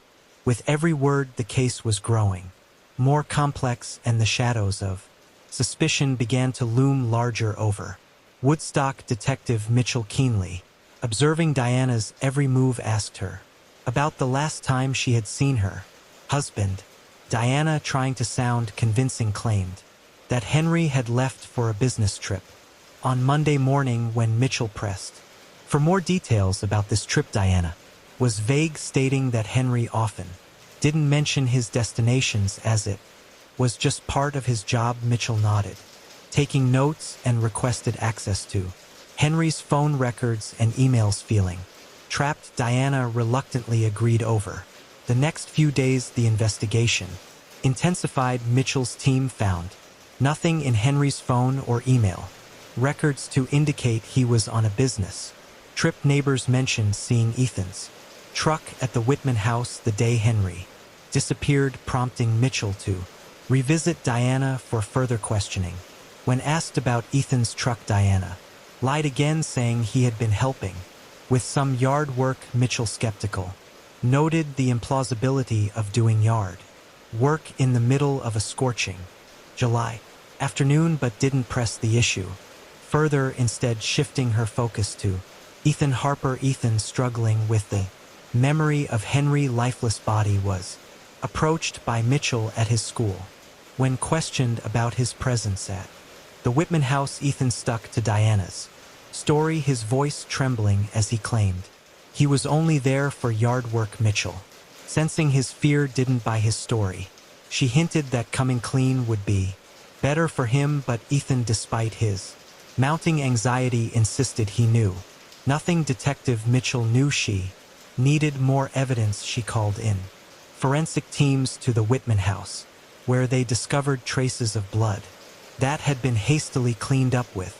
This discovery Diana's story began to unravel even further. Mitchell noted the growing inconsistencies in Diana's timeline and her increasing anxiety during their interviews. Despite Diana's best efforts to keep up the facade, the pressure was mounting and cracks were beginning to show. The breakthrough in the case came from an anonymous tipster who had noticed Diana and Ethan spending a suspicious amount of time together, their interactions appearing far too intimate for just friends or neighbors. Began to investigate their relationship more deeply, uncovering secret emails and text messages that revealed the true depth of their affair and their desperate attempts to keep it hidden. Confronted with this overwhelming evidence, Diana's calm facade began to crumble. Detective Mitchell pressed her to explain the numerous communications with Ethan. Diana attempted to downplay their relationship, insisting it was merely a friendship. However, Mitchell was relentless, pointing out that the nature of their messages was far from platonic. When Mitchell mentioned the blood traces found in the house, Diana stood firm, continuing to insist that Henry had left for a business trip, turning her focus back to Ethan, who had been avoiding any contact with Diana. Mitchell arranged for him to be brought in for further questioning. Feeling the pressure building, Ethan decided it was time to hire a lawyer. During the interrogation, Mitchell methodically laid out the evidence, chipping away at Ethan's defenses. She brought up the blood found in the house, the absence of any record of a business trip, and pressed him hard for the truth. Ethan, advised by his lawyer to remain silent, found himself trapped with his silence speaking louder than words. Forensic experts soon confirmed that the blood evidence found in the house was indeed Henry's. With this mounting evidence, Mitchell obtained a search warrant for Ethan's truck. There, investigators discovered fibers matching the sheets from the Whitman house and additional blood traces. The investigation took a grim turn when Henry's body was found in a nearby parking lot, hastily concealed. With irrefutable evidence in hand, Mitchell acted swiftly, moving to arrest both Diana and Ethan. Diana was taken into custody, her face showing a resigned acceptance of her fate, while Ethan was also arrested, the overwhelming proof of their crime sealing his destiny. The community of Woodstock was left in shock. The once idyllic facade of the town forever shattered by the scandal. As the trial progressed, more secrets began to surface. Henry's colleagues testified about his increasing stress levels and the frequent arguments he had with Diana. Neighbors spoke of the tension they had sensed in the Whitman household, painting a picture of a marriage in turmoil. The jury was faced with a complex web of motivations and actions, each thread leading inexorably to the tragic climax. When Diana took the stand, her composure finally cracked under the weight of her guilt. She admitted to the affair, but insisted that she never intended for Henry to die. She described the moments leading up to Henry's death, explaining how Ethan, in a panic, had grabbed the lamp. Ethan, almost in tears, recounted the events of that fateful day with a mixture of regret and sorrow. He described the confrontation with Henry, the ensuing struggle, and the moment when, in a blind panic, he struck Henry with the lamp. Ethan's parents sat in the courtroom, their faces etched with grief and disbelief. They listened as their son detailed how he had become entangled in Diana's life and how his actions had ultimately led to Henry's death. They struggled to reconcile the image of their beloved son with the reality of what had happened. Their sorrow was palpable, a stark contrast to the stoic facade that Ethan tried to maintain throughout the trial. Detective Mitchell's testimony was pivotal. She carefully outlined the entire investigation, pointing out the inconsistencies in Diana and Ethan stories and presenting the forensic evidence that had ultimately led to their arrests. She detailed the discovery Of Henry's body, the fibers found in Ethan's truck and the blood traces in the Whitman house, her methodical presentation leaving little doubt as to their guilt. The courtroom was tense as the jury deliberated for days, the weight of their decision evident in the heavy silence that hung in the air. When the jury finally returned with a verdict, the room was filled with anticipation. The foreman stood and announced the decision.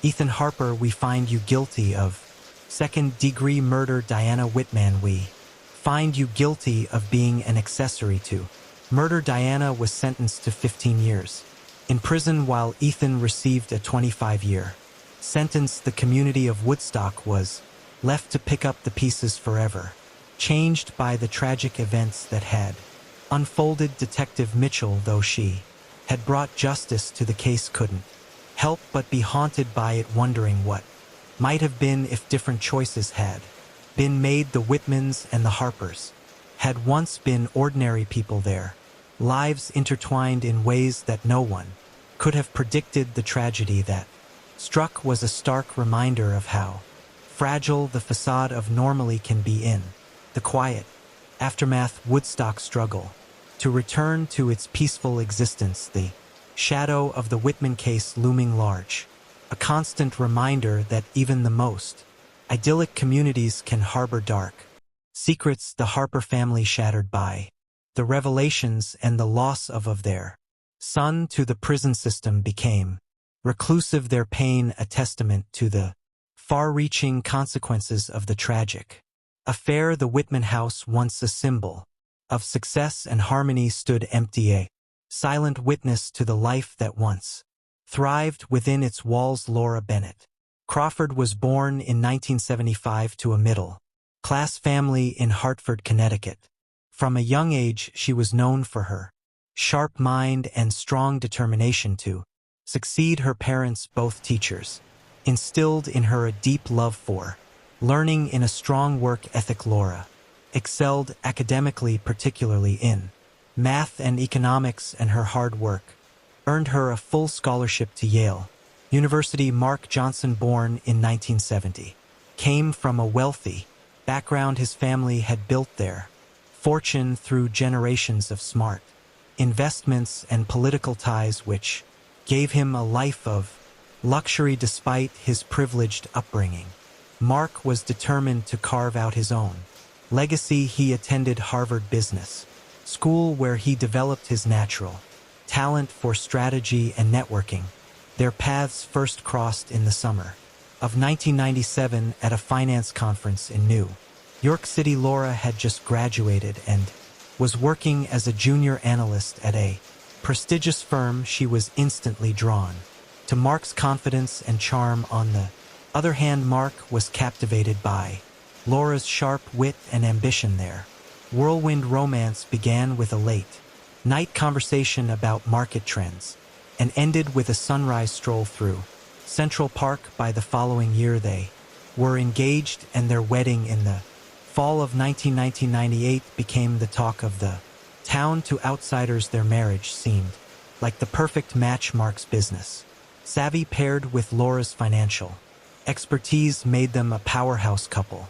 They moved to Ashbury, where Mark launched his consulting firm and Laura became its chief financial officer. In the early years of their marriage, the business thrived. The firm grew rapidly, bringing in high-profile clients and earning a reputation for providing innovative solutions. Laura and Mark worked seamlessly together, their skills complementing one another, pushing the company to even greater success. The couple quickly became part of Ashbury's elite social circle, hosting extravagant parties and generously donating to local charities. To everyone around them, they appeared to have the perfect life and incredibly successful business, a beautiful home, and a strong, loving relationship. Friends often commented on how devoted they seemed to each other, noticing the affectionate glances and small gestures of love even after years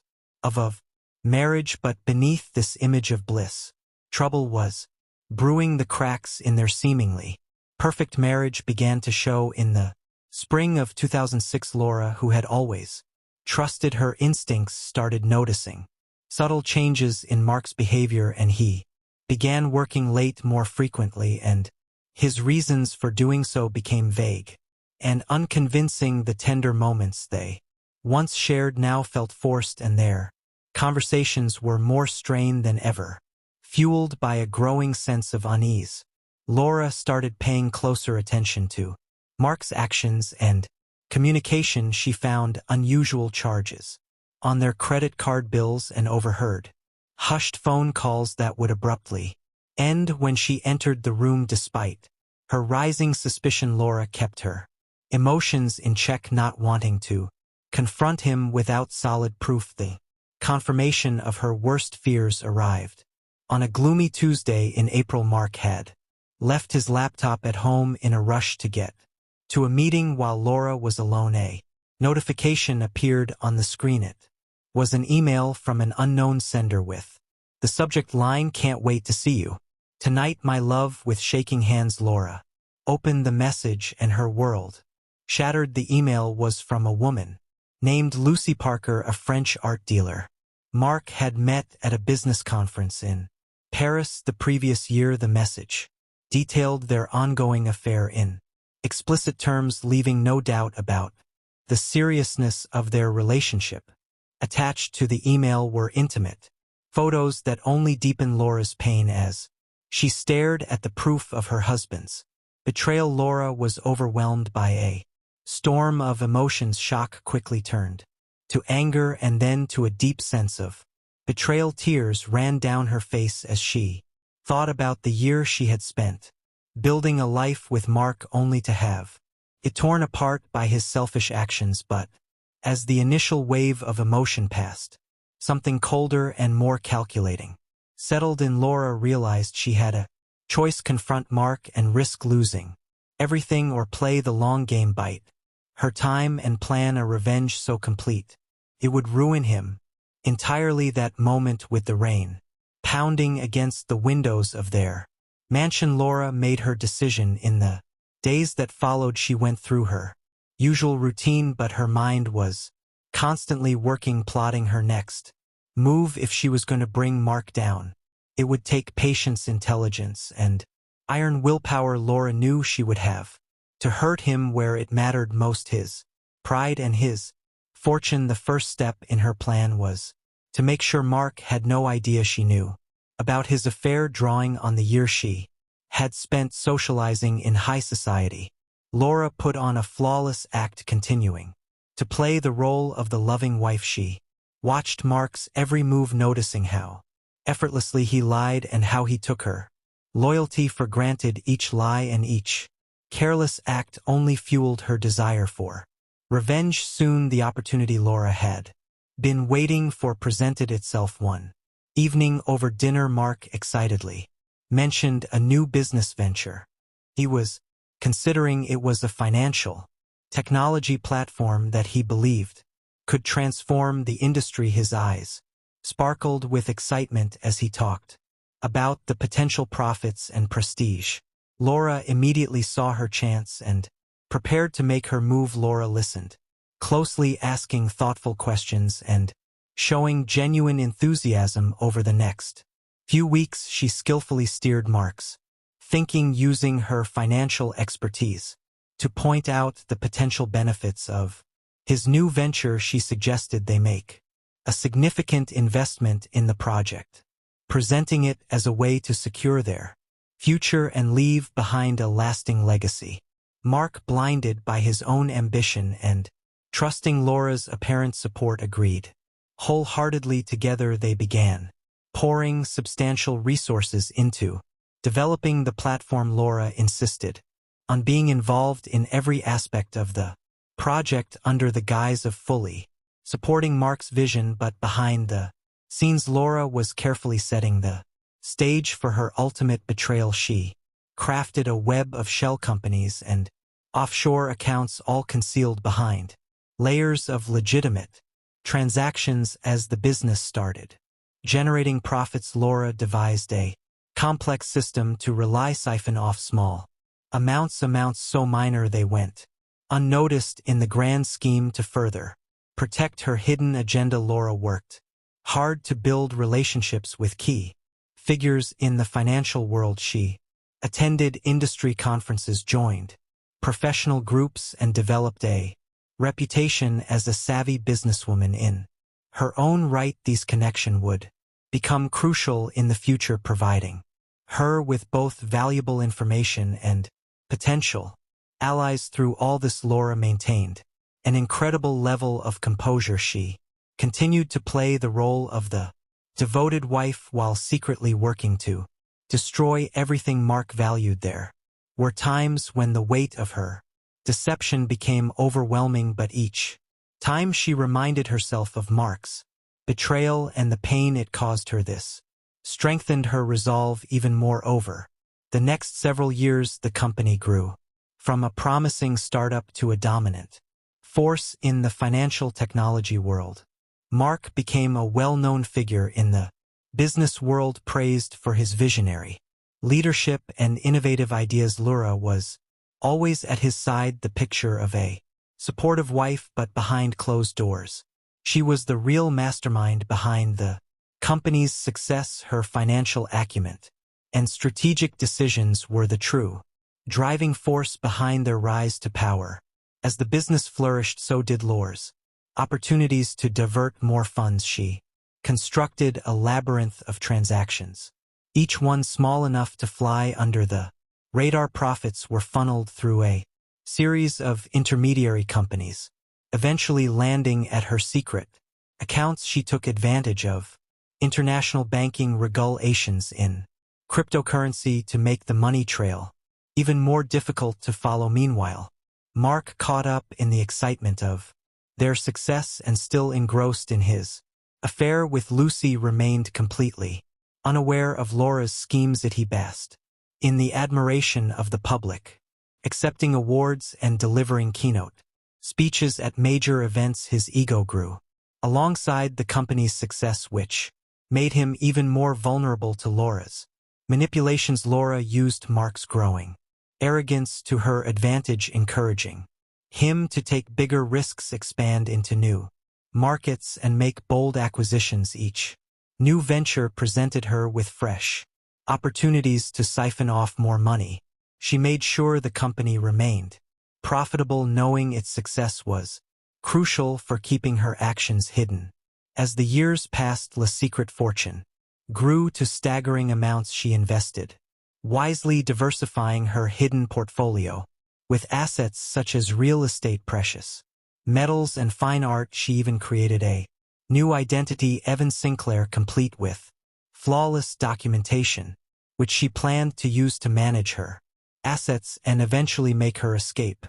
During this time, Laura carefully maintained her public persona. She chaired charity events, built friendships with influential people, and even wrote a best-selling book on financial empowerment for women. Her reputation as a brilliant businesswoman and philanthropist grew further, cementing her place in high society and providing her with a powerful network that would help her later on. Despite her success, living a double life took its toll.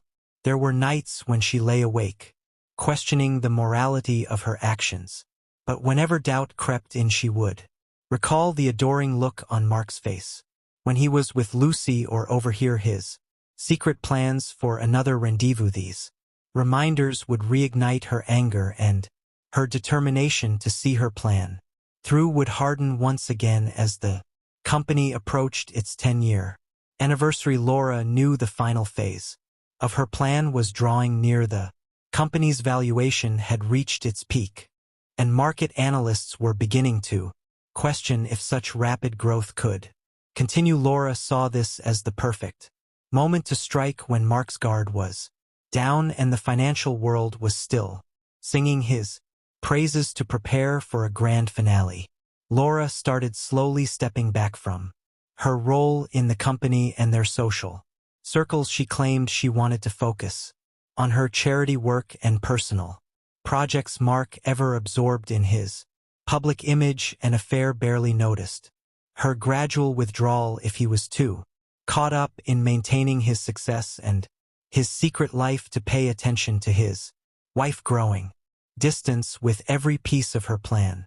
Falling into place, Laura felt a mix of anticipation and nerves. She had spent 13 long years crafting her revenge, and soon it would all come together. The empire she had helped build was about to collapse, and from its ruins she would emerge free, wealthy, and utterly victorious. Laura would emerge reborn, wealthy beyond her wildest dreams, and finally free from the shackles of her fraudulent marriage. But despite all her meticulous planning and careful execution, there were several times over the years when her plan came dangerously close to unraveling. These near misses served as harsh reminders of just how delicate her deception was and forced her to constantly adapt and improve her methods. One of the most terrifying moments occurred in 2012 during a routine audit by an external firm. The lead auditor, a sharp and inquisitive accountant named Peter Collins, began to raise questions about inconsistencies in the company's financial records. Laura's heart raced as she realized Foe was dangerously close to uncovering her embezzlement. Thinking quickly, she orchestrated a series of distractions, even spilling coffee on his laptop to delay the audit. During that brief pause, she worked tirelessly to patch up the holes in her financial cover-up. When the audit resumed, Laura had successfully covered her tracks, but the experience left her shaken and more cautious than ever. Another challenge arose in 2015 when Mark unexpectedly decided to bring in a new chief financial officer, CFO, claiming he wanted Laura to focus more on her philanthropic work. The new CFO, Edward Davis, was known for his strict and meticulous approach to financial management. Laura immediately knew that Hartley posed a significant threat to her operations. To neutralize this threat, she took a multi-pronged approach. She quietly gathered compromising information about Hartley, keeping it as leverage, and simultaneously befriended his wife Sarah. By becoming part of their personal lives, Laura was able to subtly influence Hartley's decisions, steering him away from any part of the business that could expose her scheme. Perhaps the closest call came in 2017 when Mark's mistress Lucy began to grow tired of being the other woman in a jealous fit. Lucy threatened to tell Laura everything about the affair. Unbeknownst to both Mark and Lucy, Laura intercepted this threat. She knew this could ruin her carefully laid plans, so she acted swiftly. Laura anonymously sent Lucy evidence of Mark's other indiscretions, turning her against him. At the same time, she made Mark believe that Lucy was becoming a liability, leading to a messy but quiet end to their affair. While Laura's involvement remained hidden, each of these close encounters left Laura more paranoid and isolated. The constant pressure of maintaining her facade while orchestrating her complex revenge took a toll on both her mental and physical health, but every brush with discovery only strengthened her resolve. She had come too far and sacrificed too much to let her plan fall apart. Now by 2019, Laura knew it was time to set the final stage of her plan in motion. The company had reached its peak, with a market value beyond even Mark's expectations. The financial world idolized him, and his ego had never been more inflated. It was the perfect moment for Laura to pull the rug out from under him. Over the past few months, Laura had been discreetly transferring her hidden fortune to her alter ego, Grace Miller. She had already purchased a secluded villa in the south of France under this name. It had begun setting up a new life. Their every detail was planned to perfection, from her new wardrobe to the backstory she would use in her new community to further prepare for her departure. Laura began to subtly plant seeds of doubt among key investors and industry insiders. She spread quiet rumors about potential regulatory issues and market saturation, creating an atmosphere of uncertainty. Her goal was to stoke these fears so that when she vanished, the financial chaos that followed would be even more intense. Laura also laid false trails for the authorities, knowing they would eventually investigate. She left behind clues that suggested she had been embezzling money on a much smaller scale than the reality. This would mislead investigators and distract them from uncovering the full extent of her operation. At home, Laura began emotionally distancing herself from Mark,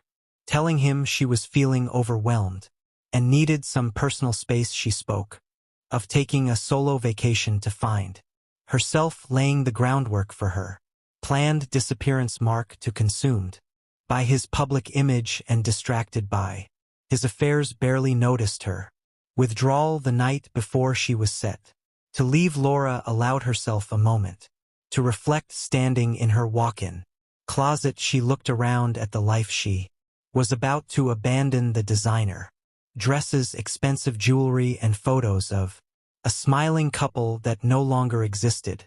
For a brief moment she felt a pang of doubt. Was she really prepared to walk away from 13 years of her life? But then she remembered the pain of Mark's betrayal, the years of living a lie, and the bright future that awaited her. With renewed determination, she finished packing a small, discreet suitcase with only the essentials she would need for her new life. Everything else, the clothes, the jewels, the memories, would be left behind as a final act of shedding her old identity. As she lay in bed for the last time next to her sleeping, oblivious husband, Laura allowed herself a small, satisfied smile. Tomorrow she would be free. Laura Bennett was about to disappear forever, and her masterful revenge would finally be complete. On the morning of September 15, 2019, Mark Johnson awoke to an empty bed. This wasn't out of the ordinary, as Laura was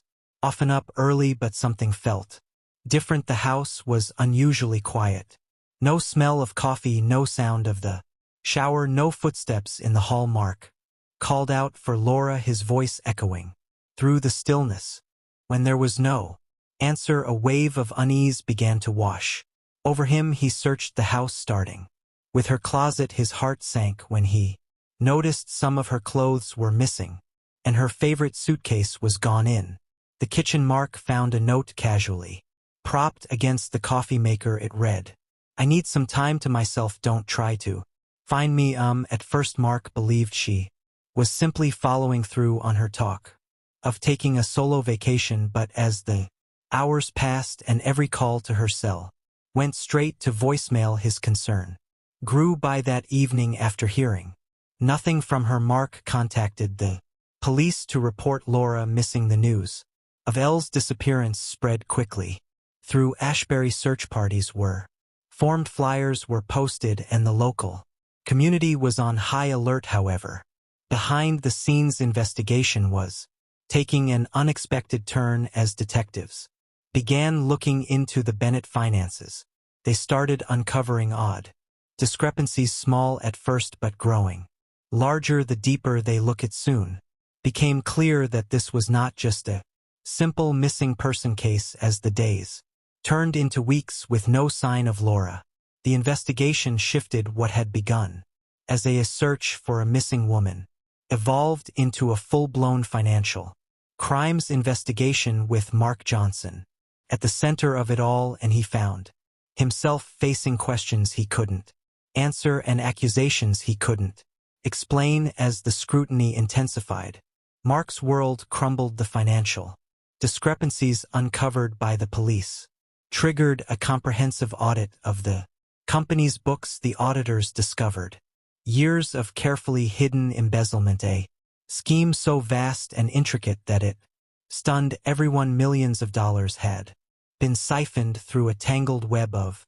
fake accounts and companies. Investigators initially focused on Laura as the mastermind behind the fraud. Her role as the CFO and her sudden disappearance seemed to suggest her guilt. However, as the investigation dug deeper, they found Mark's involvement was hard to ignore. His signature appeared on key documents, and he had authorized Several suspicious financial transfers. There were even emails that discussed questionable business strategies, all with Mark's name on them. He vehemently denied any knowledge of the fraud CLA, claiming he'd been deceived by Laura, but his defenses rang hollow against the mountain of evidence piling up against him. The scandal broke publicly and the company stock price plummeted. Investors pulled out and clients began cutting ties. The empire Mark had spent years building crumbled in a matter of days. The stress took a visible toll on him, and he suffered anxiety attacks, sleepless nights, and his once confident demeanor gave way to a disheveled, haunted look. Friends and colleagues distanced themselves, leaving him alone to face the consequences. In a desperate attempt to clear his name, Mark hired a high-powered defense attorney and arranged a press conference to share his side of the story. But tragedy struck the morning of the scheduled event. Mark was found unconscious in his study, the victim of a massive heart attack. Despite the paramedics' efforts, he was pronounced dead at Ashbury General Hospital. The official cause was listed as acute myocardial infarction triggered by extreme stress. Mark's sudden death added a shocking twist to an already scandalous story.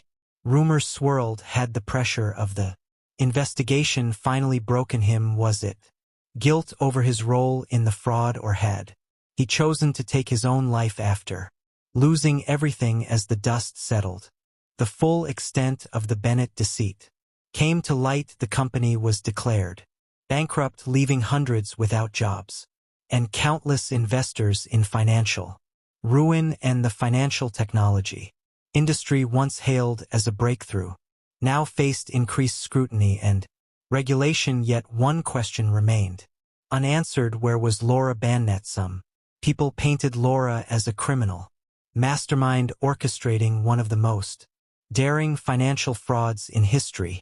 Others saw her as a victim forced to flee from an unfaithful husband.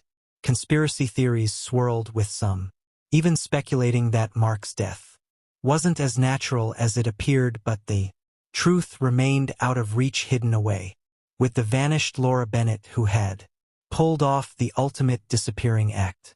Briarwood was the kind of place where secrets whispered through the air like a breeze no one could catch, but everyone felt tucked away from the urban sprawl. This small southern town, with its pristine church lawns and white picket fences, lived by rules older than the cracked brick sidewalks. It was a place where everyone knew each other, but no one knew everything, and the sheriff, the man sworn to protect it, was at the center of it all. Sheriff Curtis Doyle had been Briarwood's lawman for over a decade, inheriting the badge from his father, just like his father had before him. He was in his late 40s, with silver streaks and his dark hair that made him appear both weathered and dependable. He carried the burden of his family's name with a sense of duty, pride, and authority.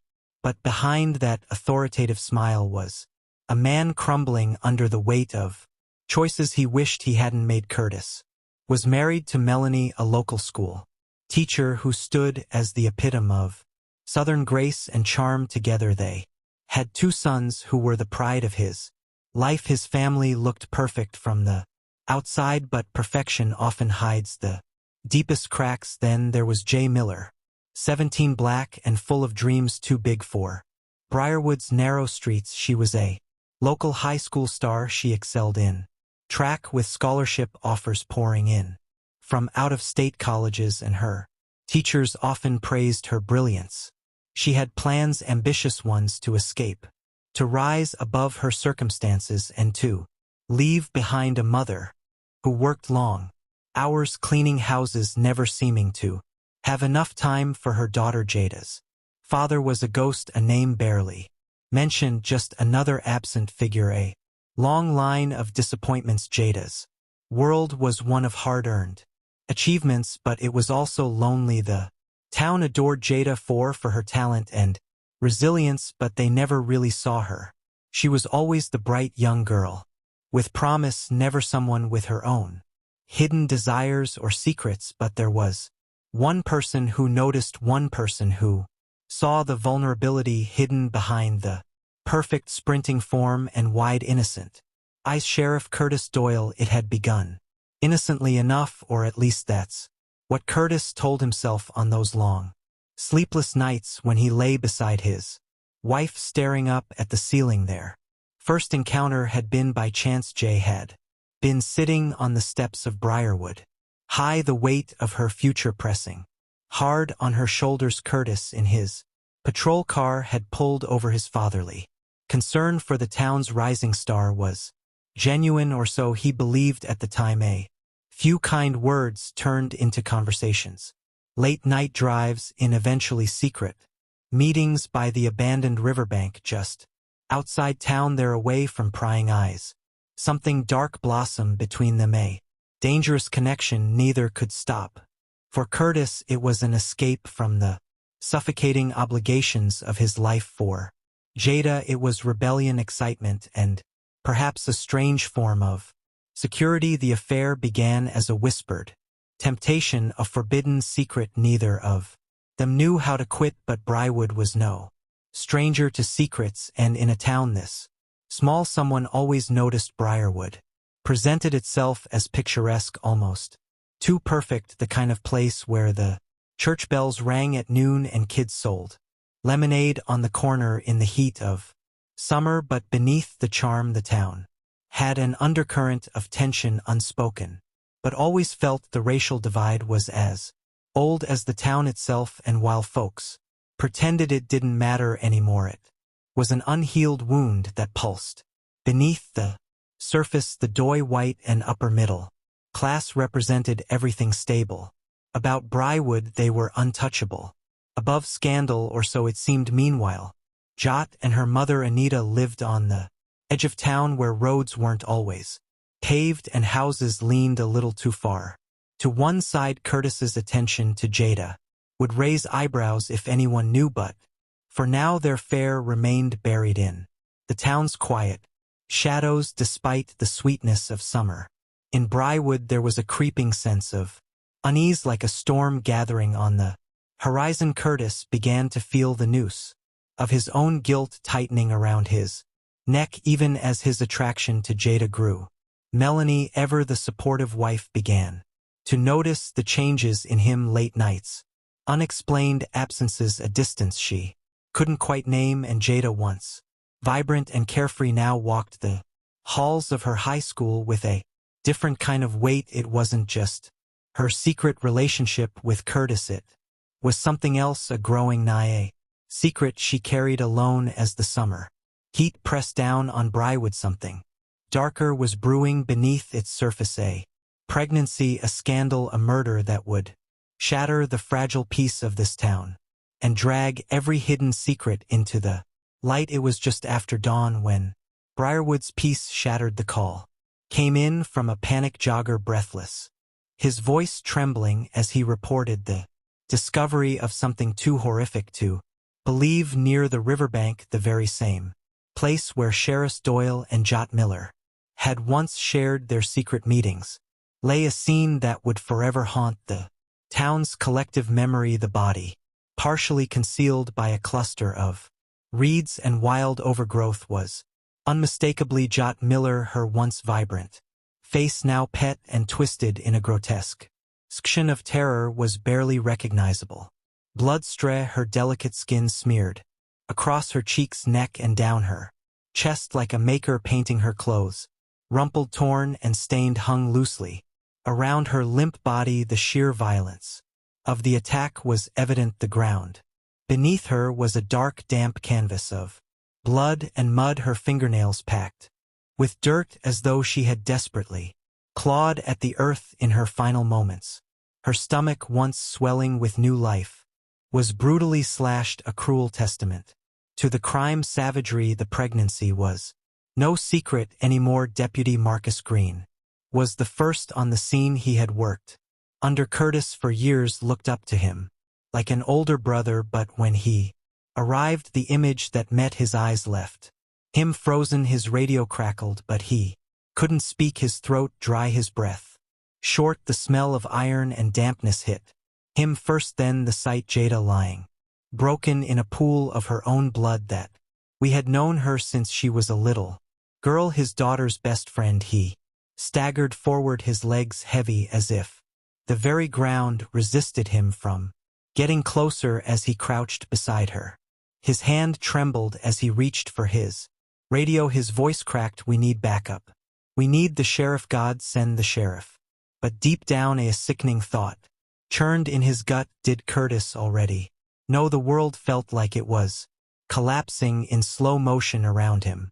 Tears welled up in his eyes as he turned away from Jada's violated form be rising in his throat. The rest of the scene was burned into his mind. Blood splattered across the reeds, her broken nails, and an unsettling calmness that came from knowing no one had heard her screams in time. The clues were everywhere, but also LED nowhere, at least not immediately. Jada's phone shattered just a few feet from her body, still clutched to final unsent message. The contents would later raise more questions than answers. Scratches marred her skin, and there were clear signs of a struggle. A silver bracelet, one too familiar to anyone who knew the Doyle family, lay glinting beside her. Curtis arrived soon after the call, his patrol car screeching to a halt. But the look on his face was strange too, composed for a man who should have been distraught. He was the sheriff. He had trained for this, but that didn't explain the cold, distant expression in his eyes. His colleagues watched as he approached G's body with deliberate, almost mechanical steps, a momentary flash of something too hard to define flickering across his face before it disappeared. The others could only assume he was steeling himself for what he'd find, but as Curtis knelt beside the young girl he'd once held in secret, his hands brushed her face in a way that no one could explain. Deputy Green, standing nearby, watched his superior with a sinking suspicion he couldn't shake. Why wasn't Curtis asking the right questions? Why wasn't he reacting the way they'd all expect? Word of Jay's murder spread quickly in Briarwood. News traveled like wildfire, igniting the hearts of the town with horror, disbelief, and whispered rumors. Parents pulled their children closer, frightened of what this senseless violence meant for the town's safety. But it was more than that. Jot had been the town's pride, a symbol of hope for those who felt trapped in Briarwood's limited future, and now she was dead, ripped away from life in the most brutal, heart-wrenching way imaginable. The town gathered, a collective gasp of horror hanging in the air as they learned about the pregnancy. The sheriff's child. People whispered. The rumors began to trickle out like poison, seeping into conversations and hushed voices over cups of coffee and late night phone calls. How could this happen? Mothers cried. Who would do such a thing? And yet, in their gut, many already felt the chilling truth that the perfect town was never really perfect. Melanie Doyle, Curtis's wife, heard the news like everyone else in Briarwood, and the world around her spun. It had taken months for her to suspect Curtis's distance, his absences, but now the truth was unraveling in front of her, and her heart broken too, even as her mind raced to deny it. She'd never thought she'd be living in the center of a nightmare. The official report was scanned. The sheriff's office released little information, citing an ongoing investigation, but the public craved answers. What happened to Jot? Why was the sheriff acting so strangely? The only thing certain was that there had been violence, and Jada's death was no accident. Briarwood felt the tension hanging in the air like a heavy fog. People began to look at each other differently, side-eyeing their MERS with suspicion, whispering in the grocery store aisles about hidden secrets and forbidden relationships. But the one person who wasn't talking was Curtis Doyle. His silence was louder than anything he could have said, and as the town mourned Jam Miller, the real story was only just beginning to come to light. Behind the gruesome scene, behind the blood and death, lay a secret that would unravel everything Briarwood thought it knew about justice and about its sheriff. The Briarwood Sheriff's apartment was drowning in shock, confusion, and fear. After Jada's murder, and the local deputies were too close to the case to see it clearly, that's when the state investigator, Detective Rachel Calwell, was brought in, a sharp, non-nonsense woman known for her relentless drive and analytical mind, tall and imposing with dark hawk-like eyes that missed nothing. She wasn't interested in small-town politics or pleasantries. With 20 years of investigative experience, she was methodical, calm, and quietly intimidating. Rachel's approach to solving a crime was simple: follow the evidence, never let emotion cloud judgment, and never ever trust first impressions. She had an instinct for sniffing out lies, a skill honed from years of interrogating suspects who thought they were smarter than she was.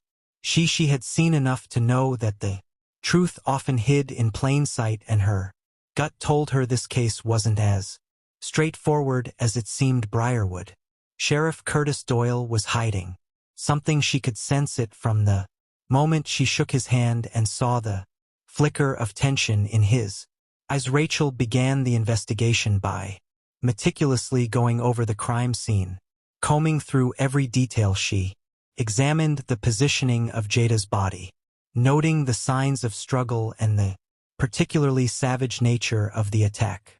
The brutality of the crime suggested something deeply personal. The silver bracelet, one she would later learn belonged to Melanie Doyle, Curtis's wife, was a glaring clue, but Rachel was careful not to jump to conclusions. Every object told a story, but sometimes those stories were crafted to mislead. The investigation extended beyond the riverbank, and Rachel and her team began scouring Jada's life for anything that could provide context to the violence. Her phone recorded social media posts and diaries revealed a young girl wrestling with complex emotions: fear, excitement, guilt, but there was a glaring hole in her communication. Several unsent texts to an unknown number, and a series of deleted calls that Jay had tried to hide. Rachel started with the basics, talking to Jada's mother, Anita. Their conversation was emotionally charged, Anita's grief raw and unfiltered. She spoke about Jada's ambitions, her struggles with loneliness, and hinted at her daughter's recent secretive behavior. But Anita had no idea her daughter was pregnant. The revelation hit her hard, and the pieces of the puzzle began falling into place for Rachel. This wasn't just a random act of violence, this was personal. As Rachel dug deeper into the case, she was met with a web of potential suspects, each with their own secrets, each with a motive that could tie them to Jada's death. The sheriff himself quickly became a prime suspect despite his initial calm exterior. Rachel noticed inconsistencies in his story, gaps in his timeline, vague explanations about his whereabouts on the night of the murder, so more than that his reactions to Jada's death were oddly detached, as if he were holding back something explosive. There were whispers about the affair growing louder with each day, and the fact that Jada had been pregnant with his child made him even more suspicious. But Curtis wasn't an obvious killer. Something about his demeanor suggested desperation, not violence. Was he protecting someone, or was his guilt simply eating him alive? Curtis's wife, Melanie, was the town's golden woman, a devoted mother, beloved teacher, and model wife. But as Rachel dug into her background, she uncovered a darker side. Melanie had a history of mental health issues, including a recent breakdown after learning of Curtis's infidelity. So the silver bracelet found at the scene was Melon's, but when questioned, she claimed it had been lost weeks ago. Was Melanie involved? Did she know about the affair, and could the murder have been an act of vengeful rage? Her alibi was shaky at best, and the deepening tension between her and Curtis couldn't be ignored. The deputy who discovered Jada's body had known her since she was a child, but as Rachel spoke with him, she sensed something was off. Marcus had been too close to the case from the start. His deep emotional reaction to her death struck Rachel as odd. For a mere acquaintance it turned out Marcus had been privately tutoring Jot, helping her with schoolwork and college applications. Some townspeople whispered that his interest in her went beyond mentorship. Could jealousy or unrequited feelings have driven Marcus to murder, or was his grief genuine, masking something deeper? Ada's ex-boyfriend, a fellow student who had been part of her circle, also came under suspicion. Their relationship had ended months before, but Jordan had taken hard. His social media post hinted at bitterness, and his temper was well known.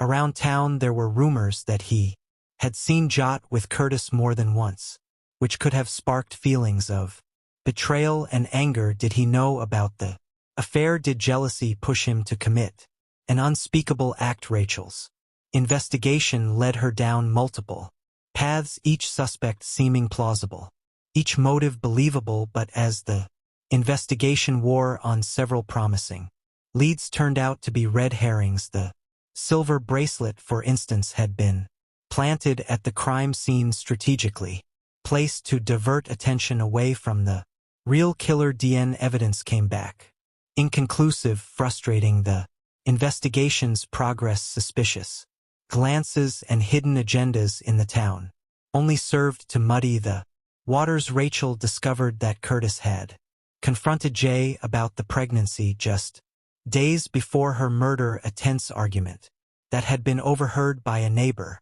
but it didn't add up to murder. Every clue seemed to lead to more questions. Meanwhile, Marcus's alibi fell apart under scrutiny, only for Rachel to discover it was tied to an unrelated minor crime. He had lied to protect his reputation, but that lie only further clouded the truth. As the investigation deepened, it became clear that Jada had been living a more complicated life than anyone had known. The town had seen her as a model student and track star, but her relationship with Curtis revealed a different side of her. Girl caught between two worlds, struggling with her own desires and vulnerabilities. Dat had been reaching out for help in the days leading up to her death, trying to break free from the affair, overwhelmed by her pregnancy. But Curtis wasn't the only secret in her life. Rachel uncovered ties to a local drug dealer Jay had been involved with, running small errands in exchange for cash to help her struggling mother. It was a desperate act, a way out of poverty, and it painted a darker picture of her situation. With every layer Rachel peeled back, the town's perfect image unraveled, and the line between victim and spec blurred further. Someone in Briarwood wanted Jada silenced, but the question still remained: who? Sheriff Curtis Doy's once rock-solid reputation crumbles as the investigation into Jada's murder intensifies. Rachel Caldwell pushes him hard, knowing he's hiding something under her relentless questioning. Curtis's composed exterior begins to crack. He admits to the affair, confessing that he was Jada's lover and the father of her unborn child, but he denies having anything to do with her death. Curtis is torn apart by guilt, not just for the affair, but for the life he ruined with his wife Melanie and the unborn child. He'll never know. He insists the relationship was consensual, that he cared for Jada, but there's something in his voice that doesn't quite add up. Rachel senses fear in him, fear of exposure, fear of the truth getting out. But fear, what exactly could Curtis have snapped in a moment of panic, or is he covering for someone else? His alibi the night of the murder is shaky. Curtis claims he was driving alone, thinking about how to break things off with Jot, but no one can confirm his whereabouts. And when Rachel confronts him about the silver bracelet at the crime scene, his wife's bracelet, Curtis falls silent. Is this guilt or something darker? Melanie Doyle, Curtis's wife, becomes an unexpected focal point in the investigation. On the surface, Melanie is the picture of the devoted spouse, standing by her husband even as rumors of his affair swirl, but beneath that composed exterior Rachel detects a Simmering rage. Melanie had found out about the affair just weeks before Jada's death, and though she tends to be calm, her eyes betray her pain and bitterness in a tense confrontation.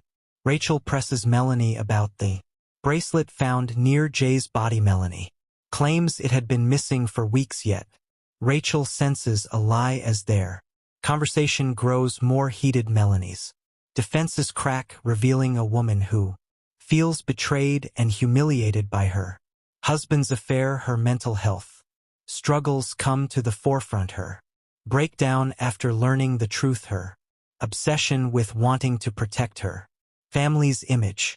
Melanie might not have killed Jay out of cold-blooded hatred, but a crime of passion. It feels all too possible. Her alibi, however, is frustratingly solid. She had been hosting a book club at her home the night of the murder, with several witnesses to confirm.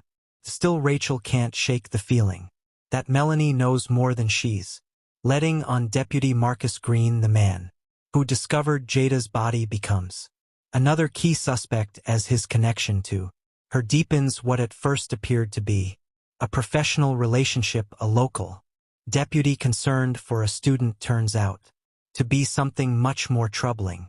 Marcus had been privately tutoring Jot, but as Rachel digs deeper, she uncovers rumors of an inappropriate attachment. In a heated interrogation, Marcus's calm demeanor fractures. He confesses that he had developed feelings for Jot, feelings that were never reciprocated. He describes his frustration, his jealousy. When he learned about her affair with Curtis, he insists that he would never hurt her, but his emotional conflict is palpable. His behavior on the night of the murder was erratic. His alibi for part of the evening is questionable, and Rachel suspects he may have confronted Jada in a fit of jealousy. But then Marcus drops a bombshell. He hints at knowing something no one else does, a secret Jada had confided in him about Curtis. Something big. Could this be the key to the murder, or is Marcus trying to deflect attention away from his own possible guilt? Jordan King, Jada's ex-boyfriend, quickly becomes a prime suspect. He's a hot-headed teenager with a history of getting into fights, and his breakup with Jay had been far from amical. Rachel interrogates Jordan, pushing him hard about his last interactions with Jada. His anger flares up during their confrontation, but beneath that anger is deep hurt and betrayal. Jordan had seen Jada with Curtis several times before her death. He talks about the jealousy that ate him alive, how he felt replaced by a man twice their age. He's bitter, enraged, and humiliated by how quickly Jay moved on. But did that rage push him to murder? He denies it fiercely, but his behavior is suspicious. His friends contradict his alibi, and he had been near the river on the night of the murder. As Rachel pushes him harder, Jordan's anger turns to fear. He begins to crack under the pressure, offering half-truths and stammering through his responses. Could this be the moment the truth slips through his fingers, or is he just a scared kid caught up in a storm beyond his control? With every confrontation, Rachel pulls the suspect's secrets out into the light, each one more damning than the last. Curtis's fear, Melon's bitterness, Marcus's obsession, Jordan's jealousy. Any one of them could be the killer. The tension between them is palpable, and as their lies and half-confessions begin to stack up, Rachel and the audience are left twisting in the wind. But Rachel knows there's more to this story than what's on the surface. Each suspect's motive feels plausible, yet something still doesn't fit. She senses the final piece of the puzzle is just out of reach. A secret even more shocking than Jada's affair with the sheriff, something that will unravel everything, and when it comes to light, the truth will hit harder than anyone could imagine. The tension has been building for weeks, and the investigation is on the verge of collapse. Detective Rachel Caldwell, exhausted but driven, has been juggling suspects, false leads, and misdirection. And just when it seems like she's hit another dead end, a key piece of evidence emerges a hidden recording found in Jada's phone records and unseen voice message she had left for Marcus Green in.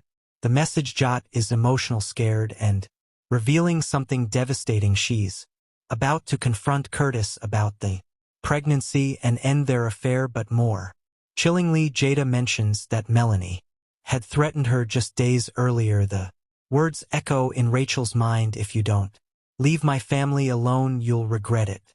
Rachel's gut tightens as she listens. This was at the piece she'd been waiting for. The perfect wife Melanie Doyle wasn't so perfect after all. Rachel confronts Melanie at the Doyle family home. The scene is fraught with tension. Curtis, unaware of what's coming, is present, confused and growing increasingly panicked as Rachel lays out the evidence in front of his wife. So Melanie's hands tremble as Rachel plays the recording, her face slowly hardening from shock to cold fury. At first Melanie tries to deny it, but Rachel pushes harder. Melanie snaps. She finally admits she had killed Jada, but not out of pure rage. It was a desperate, calculated act of self-preservation. The Melanie had discovered Curtis's affair, and worse, the pregnancy, the thought of the town finding out about her husband's betrayal and the child he was about to have with Jay had sent her spiraling. She couldn't bear the humiliation, the destruction of the perfect family image she had fought so hard to maintain. Jot had become a symbol of everything Melanie couldn't control. On the night of the murder, Melanie had confronted Jay by the riverbank. What was supposed to be a simple warning turned into a violent altercation when Jay refused to back down, insisting she wouldn't hide the pregnancy. In a fit of desperation, Melanie lashed out, using a nearby rock to strike Jada. When the blood began to spill, Melanie had panicked, but the damage was done. She had tried to cover her tracks, planting her own bracelet to throw off suspicion, thinking no one would look too closely at the grieving wife of the town sheriff. As Melanie confesses, the layers of her true motive unfold. This wasn't about revenge or pure hatred, it was desperation. Melanie had spent years playing the perfect role in Briarwood, the ideal wife and mother, only to watch everything unravel in front of her. If there was more than a betrayal, it threatened to strip away the life she had carefully constructed, leaving her with nothing but public disgrace and shame. Melanie's tears fall as she explains her fear of being left with a husband who no longer loved her, a family torn apart. The pregnancy was the final straw. She could handle Curtis's infidelity, but a child born of that affair, that was something she couldn't allow. But there's one more twist. As Melanie breaks down, Rachel catches something in Sess's face, a glint of recognition, guilt. It dawns on her that Curtis had known all along. After the murder, he had found out what his wife had done. Instead of turning her in, he'd chosen to protect her, covering for Melanie by staying silent and tampering with the investigation to lead it astray. His silence wasn't born out of innocence.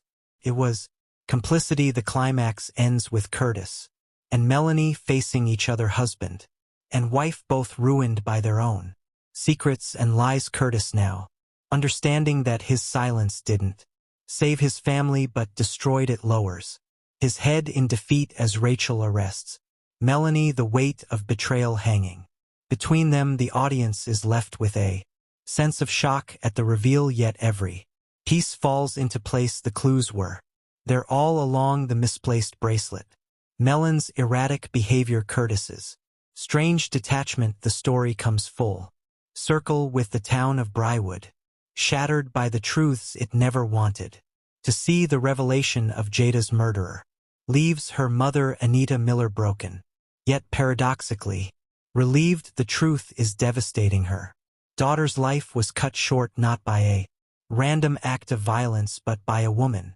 who is desperate to protect her own crumbling life. So as the details of Jay's secret relationship with Curtis become public, Anita is left to wrestle with her grief, anger, and regret. She never knew the depth of Jada's loneliness or the dangerous choices she was making. The Knowledge that Jot had been pregnant, carrying Curtis's child, only deepens Anita's heartbreak as she reflects on all the unspoken words between them.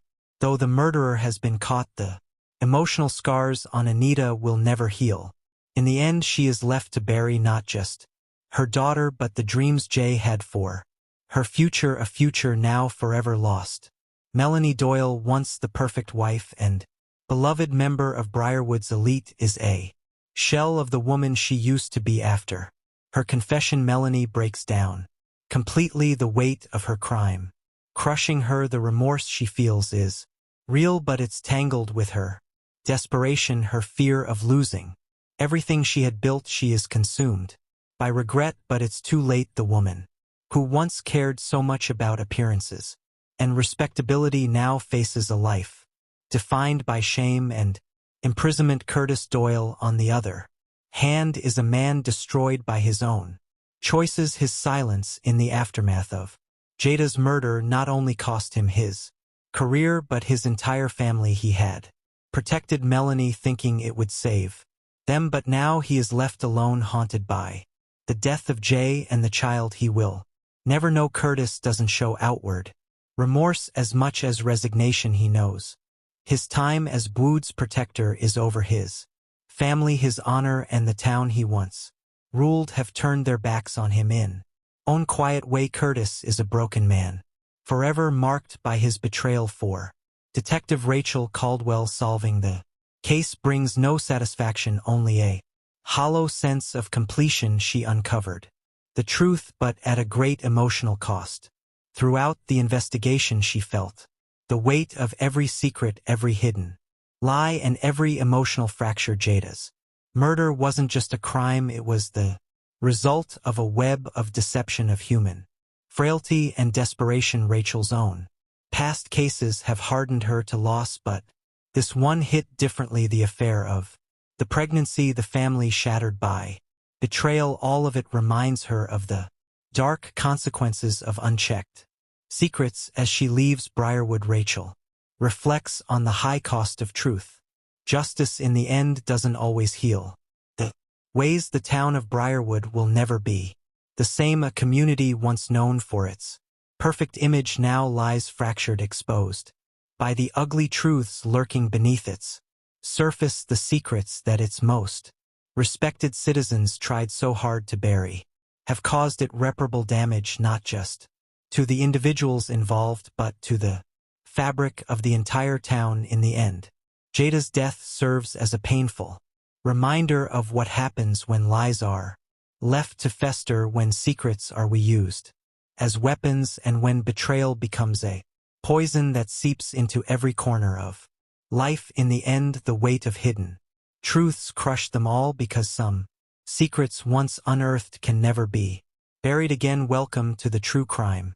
Today we're diving into a chilling case set in the quiet suburb of Crestwood in mid-February 2022. Our story involves a seemingly perfect family, dark secrets, and a twisted plot for murder. In Crestwood, life seemed perfect for the Owens family. Karen Owens, a devoted mother of two, was a typical housewife, while her husband Tom worked long hours as an accountant at a local firm. To outsiders, their marriage appeared solid, even enviable. However, beneath the surface, Karen was living a double life.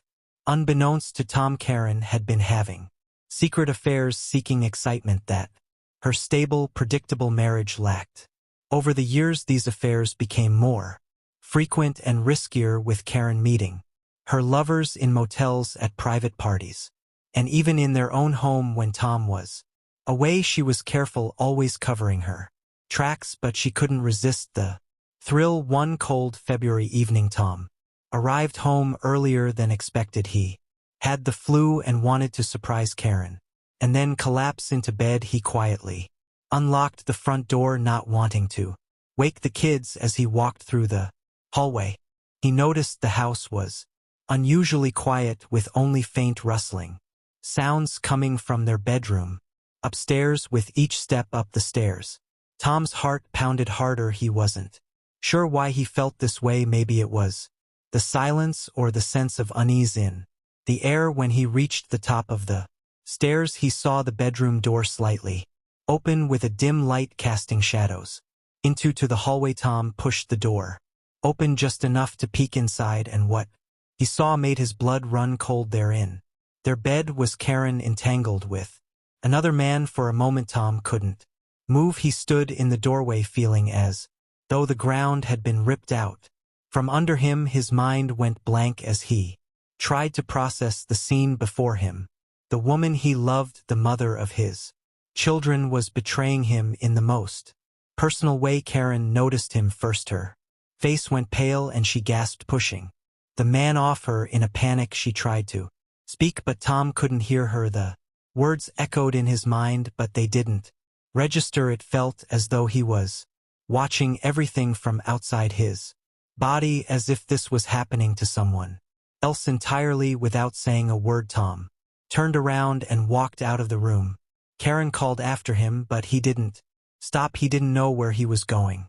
He just knew he had to get out of the house. He felt numb as he descended the stairs and stepped outside into the cold night air. He kept walking, trying to escape. The images burned into his mind, but no matter how far he went, the scene replayed over and over. The days that followed were a blur of anger and confusion. Tom couldn't sleep, couldn't eat. All he could think about was Karen's betrayal. He became obsessed with understanding what had happened. He started going through her phone, searching her emails and digging through every part of her life he could access.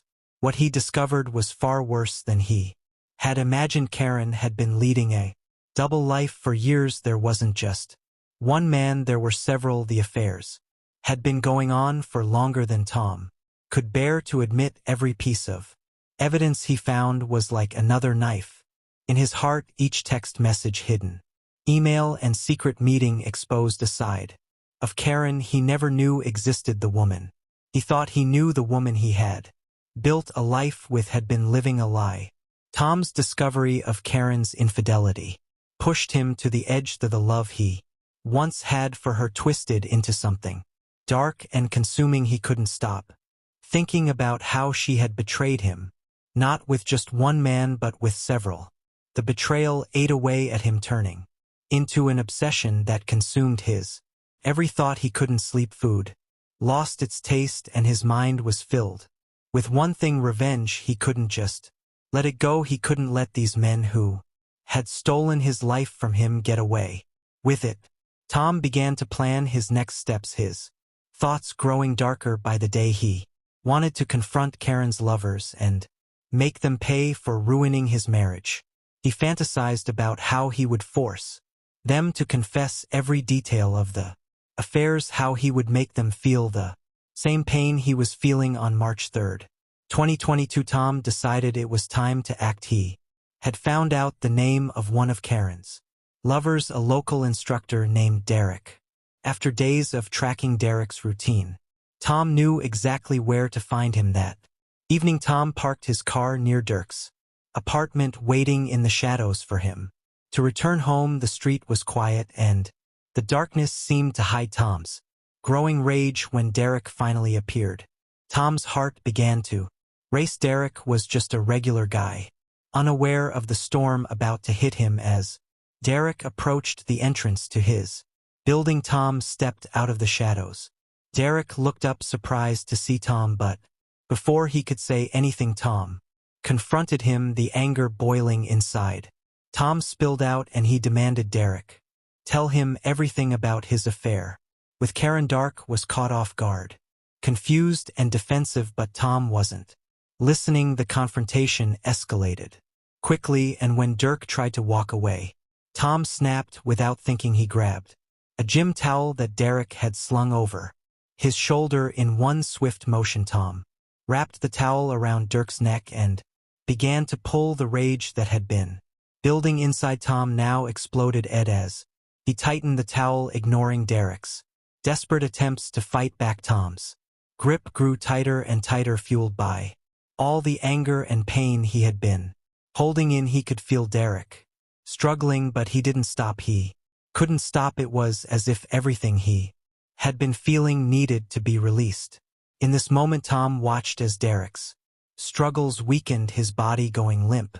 In Tom's hands finally it was over. Tom stood there breathing heavily, looking down at Derek's lifeless body. The reality of what he had just done began to sink in. The rage that had driven him was gone, replaced by a cold, empty feeling. Tom dropped the towel and backed away, his mind racing with what he had just done. He had crossed a line, one that he could never go back from. Killing Derek didn't bring Tom the relief he had hoped for. Instead, it fueled his anger, making him feel powerful. For the first time in months, he decided that one murder wasn't enough. He needed to eliminate all of Karen's lovers. Over the next week, Tom methodically hunted down 2 more men who had been involved with Karen. Each murder was more brutal than the last as Tom's rage grew and his sanity slipped further away. On March the 6th, 2022, Derek's body was found by a neighbor. The neighbor noticed something was wrong when Derek didn't show up for his usual morning run. Concerned, they checked on him and made the grim discovery. He knocked on Derek's door, but there was no answer. When he found the door unlocked, he decided to check the apartment. Stepping inside, he discovered Derek's lifeless body. The police arrived quickly and examined the scene, but there were few clues. Derek's apartment was neat, with no signs of a struggle. The only evidence was the towel Tom had used, but it had no fingerprints. The lack of evidence puzzled the detectives. They couldn't find any motive or suspect. 2 days later, on March 8, 2022, another body was found, this time a local businessman in a motel room. The motel staff found him when he didn't check out on time. His body was on the bed with clear signs of a violent struggle. There were bruises and cuts, and it was clear the murder had been brutal. The police were called again. This crime scene was different. There were signs of a fight, but still no clear evidence pointing to the killer. The police found some fibers and hairs, but they weren't enough to identify anyone. The lack of witnesses and surveillance footage made the investigation difficult. The police began to suspect the murders were connected. Both victims were men, and both had been killed within a few days of each other. The detectives started looking for links between the 2 men, digging into their backgrounds to find any connection. Eventually, they discovered a common link.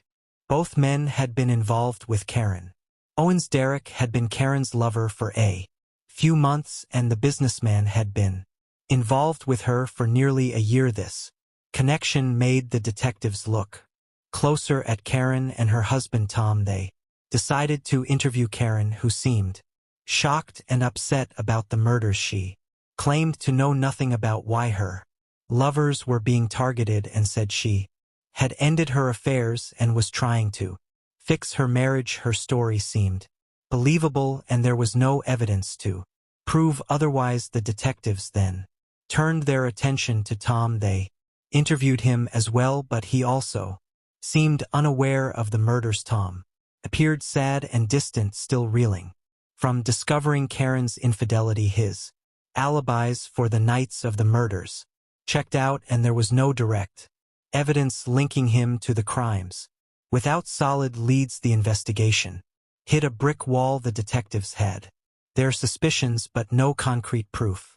They continued to watch Tom and Karen, hoping for a break in the case, but none came. The lack of evidence and witnesses made it hard to move forward. By mid-March, Tom was barely holding on to his sanity. The guilt and rage that had driven him for weeks were now consuming him from the inside. He had already taken lives, and the darkness inside him only seemed to grow. But there was one more man left, one more person who had been a part of Karen's secret life. This man was different, though. He wasn't just some fling. He was a wealthy real estate agent, someone who had been with Karen for over a year. Tom saw him as the root of all his pain. One night, Tom decided it was time to finish what he had started. He followed the man through the city, his mind fixed on what he was about to do.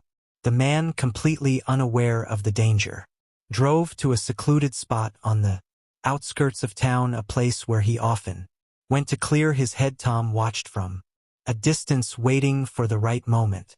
His heart pounded in his chest and his hands shook, but he was determined. He had come this far and there was no turning back now. As the man got out of his car, Tom moved in his steps, heavy with the weight of what he was about to do. The darkness around them seemed to close in, and Tom could hear his own breath loud and ragged. Tom approached the man, his mind a chaotic mix of anger, fear, and despair, but just as he was about to strike, something inside him broke. All the pain and anger that had been driving him suddenly vanished, leaving him with nothing but an overwhelming sense of guilt and horror at what he had become.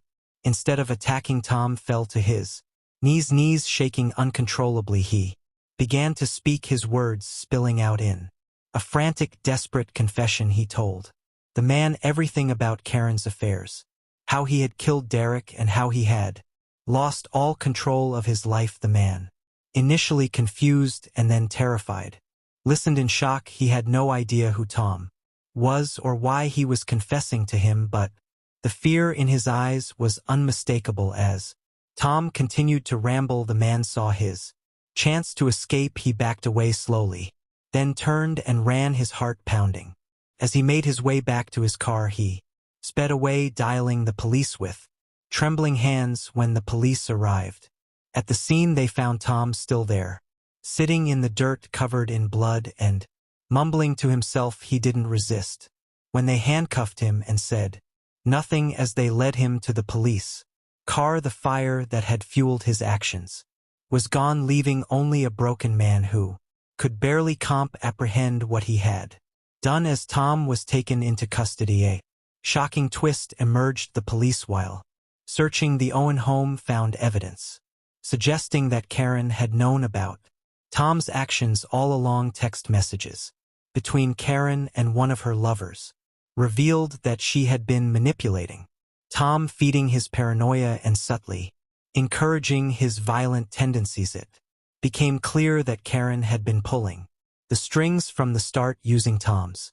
love and jealousy to eliminate her lovers. When she grew tired of them, the investigation quickly pieced together the timeline of Tom's descent into madness. On March 10, 2022, detectives began questioning Karen. At first, she played the role of the grieving wife, shocked by her husband's actions, but as the evidence mounted, text messages, phone records, and even a diary where she had detailed her affairs and growing disdain for Tom, it became clear that Karen wasn't the innocent victim she pretended to be. In the text messages, Karen hinted at Tom's untrustworthiness, saying things like, "Tom, do you ever feel like people are laughing at you behind your back?" She would mention feeling unsafe and worried, subtly pushing Tom toward violent thoughts. "I heard noises last night when you were gone. It scared me so much," she would write, making Tom more paranoid and angrier. Karen's diary,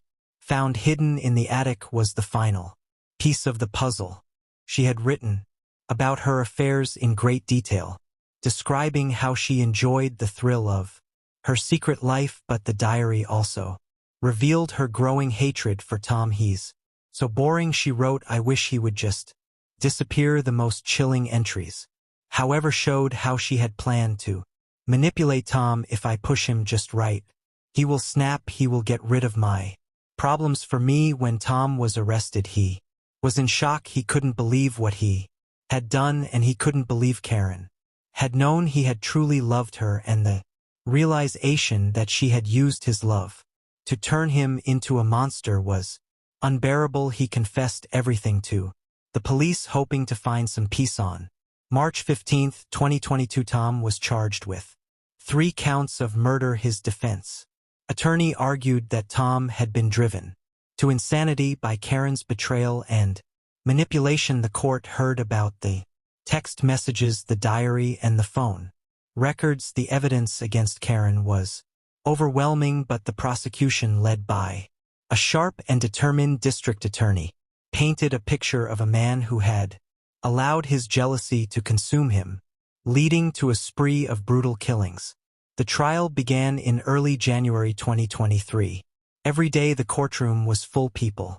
From Crestwood and beyond came to watch the drama unfold, and the media covered the trial extensively, adding to the intense atmosphere. The prosecution started strong, presenting Karen's diary as a key piece of evidence. The diary revealed her affairs, manipulation, and growing hatred for Tom. The prosecutors also used forensic evidence to link Tom to each crime scene with fingerprints, DNA, and other traces. They showed how Tom had planned and executed each murder with precision, but the most shocking part was Karen's involvement. The prosecution presented text messages between Karen and her lovers that revealed how she had been manipulating Tom, pushing him towards violence. She had used his love and jealousy to her advantage. The evidence painted Karen as a cold, calculating woman who had used Tom as a pawn. The most dramatic moment came when Tom took the stand. His testimony was emotional and heartbreaking. He spoke about his love for Karen and how her betrayal had shattered him. He described the moment he discovered her infidelity and how it had driven him to madness. He talked about his overwhelming guilt for the murders he had committed. The jury listened in silence, captivated by his tragic story. Tom's tears and visible remorse made a deep impact on everyone present. Karen's defense tried to portray her as a victim, too. They argued that she had never directly asked Tom to kill anyone and claimed she was just a woman trapped in a loveless marriage seeking excitement. But the evidence against her was too strong. The diary entries and text messages showed a clear pattern of manipulation. Karen's cold demeanor on the stand didn't help her case either. She came across as unfeeling and calculating, which only strengthened the prosecution's argument. In the end, the jury found Tom guilty on all counts. They believed he had been manipulated, but he had still committed the murders. On April 25, 2023, Tom was sentenced to death. The courtroom was silent as the verdict was read. Tom's family wept and he stood there broken and resigned. Karen was found guilty of conspiracy to commit murder. She was sentenced to 20 years in prison. The judge stated that while she hadn't killed anyone herself, her actions had directly led to the deaths of 3 men. Karen showed little emotion as she was led away, maintaining her cold, detached demeanor until the end. As everything unfolded, one can only wonder if the monster within Tom was created by his wife's extreme infidelity. Some speculate that this may not have been Tom's first murder, given how skillful and determined he was for a novice. But then again, we must ask, could Tom have taken a better path to deal with his wife's betrayal? Could he have gotten away with just one murder if his wife hadn't manipulated him? Police officer even suggested that it might have been better if Tom had simply murdered his wife instead of the men who had affairs with her. Now Tom is gone, not sentenced to life but to death because of a woman. So please subscribe to the channel so you don't miss any of our true crime stories. We have many stories of people who let their obsessions become their undoing. Be sure to check them out. Welcome to True Crime. In this episode, we'll uncover a terrifying story from Franklin, Tennessee in May 2005. It involves a loving mother who stumbled upon her son's dark secrets, shocking an entire community. This is the tragic tale of Margaret Bennett, a cherished librarian whose life was cut short under horrifying circumstances. Margaret Bennett, a 46-year-old resident of Franklin, Tennessee, worked as a librarian at the local Franklin High School. Students and staff adored her. Known for her warm smile and helpful nature, Margaret was always eager to assist students in finding books they would enjoy. She was passionate about reading and wanted to share that love with everyone around her. Outside of work, Margaret enjoyed gardening. On weekends, she could often be found tending to her beautiful flower beds, which brought bright colors to her Home books and gardening weren't the only things Margaret loved her greatest. Devotion was to her family. She had 3 children, 17-year-old Harry and 8-year-old twins named Emily and Jack. Margaret was a dedicated mother who always made her kids her top priority, ensuring they had everything they needed, and frequently helping them with homework. Her husband David J. Mbro was an insurance agent. Even though David had a busy work schedule, he and Margaret made sure to spend quality time with their family. They frequently had family dinners and enjoyed watching movies together. In May 2005, Margaret was in the middle of planning a summer vacation for the family. They had been talking about a trip to Disney World, which had the kids buzzing with excitement. At Franklin High School, Margaret was wrapping up the school year, helping students return their books and encouraging them to keep reading over the summer. She even organized a book fair to get students excited about reading during the break. Her coworkers admired her dedication, always noting how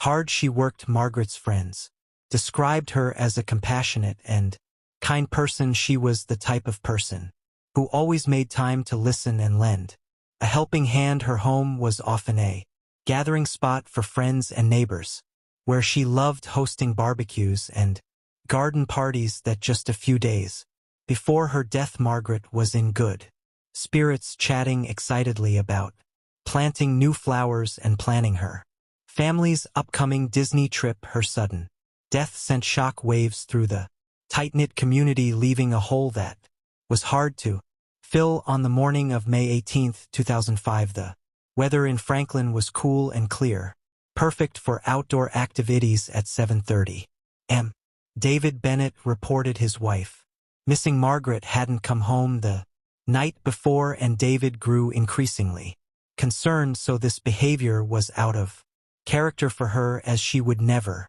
just disappear without saying anything. Later that same afternoon, a local hiker named Ryan Jenkins was out for a walk at Franklin Park, a popular spot filled with trails and picnic areas. As he wandered down a secluded path, something unusual caught his eye. There was a shape lying in the bushes.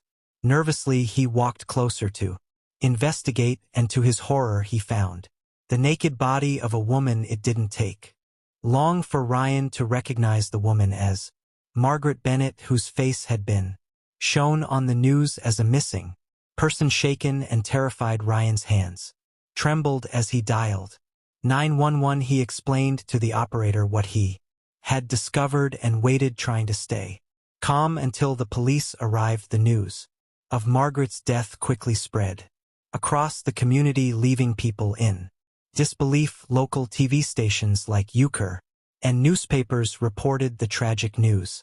The community was both scared and heartbroken. Margaret had been such a well-loved figure in Franklin. As more details emerged about the investigation, the mystery deepened.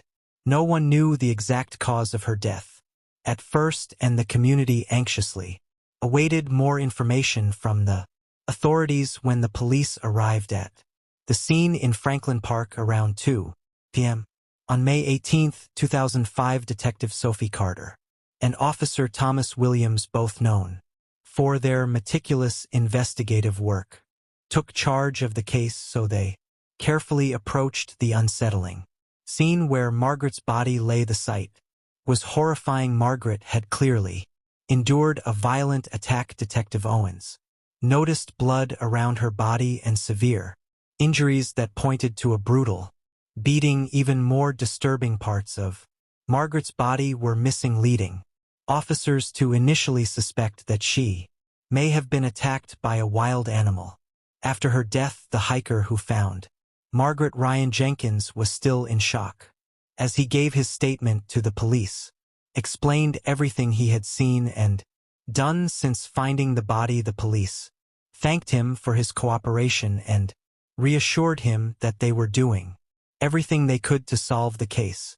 Owens and Davis quickly secured the scene to make sure no evidence was disturbed. They called in forensic experts to help gather clues. The Forensic team used cameras to take detailed photographs of the area and special kits to collect blood samples and any other possible evidence. They wore gloves to prevent contamination as they worked to piece together what had happened after an autopsy conducted by Dr. Sophie Blake, a highly regarded medical examiner. It was revealed that Margaret had been drugged with sleeping pills before she was attacked. Further investigations led the police to a baseball bat hidden under some bushes.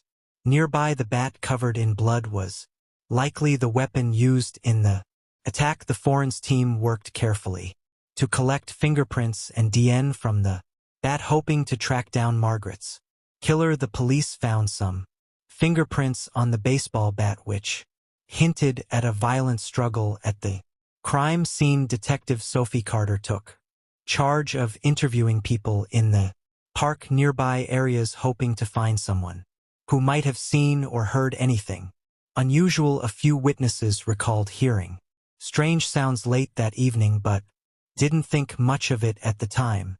These small details were added to the growing investigation file. People in Franklin were terrified. It was hard to believe such a horrifying crime had taken place in their quiet town. Detective Owens tried to reassure the public, promising they were doing everything possible to find Margaret's killer and bring justice to her family. As the investigation moved forward, the urgency to solve the case and bring closure grew stronger. The police's first suspect was Margaret's husband, David Bennett, a 61-year-old insurance agent. He was well known in the community as a loving father and husband, but recently he had been under a lot of stress due to financial issues. David was the one who had reported Margaret missing after she didn't come home from work. Detective Owens and Officer Thomas Williams brought David in for questioning at the Franklin Police Department. In the small, quiet interrogation room, David looked tired and visibly upset. Detective Owens asked him to recount the events leading up to Margaret's disappearance. David explained that the last time he saw Margaret was when she left for work that morning. When she didn't come home by dinner, he became worried and tried calling her, but there was no answer. He also reached out to her friends and co-workers, but no one had seen her. That's when he contacted the police. The next morning, the police asked David about their finances as they had heard rumors of his stress. David admitted they were facing some money problems, but firmly denied ever harming Margaret. He even mentioned their plans for a family trip to Disney World and how much they were looking forward to it. Throughout the interrogation, David was cooperative, but it was clear he was emotionally shaken when the detectives inquired about his marriage and whether Margaret had any enemies.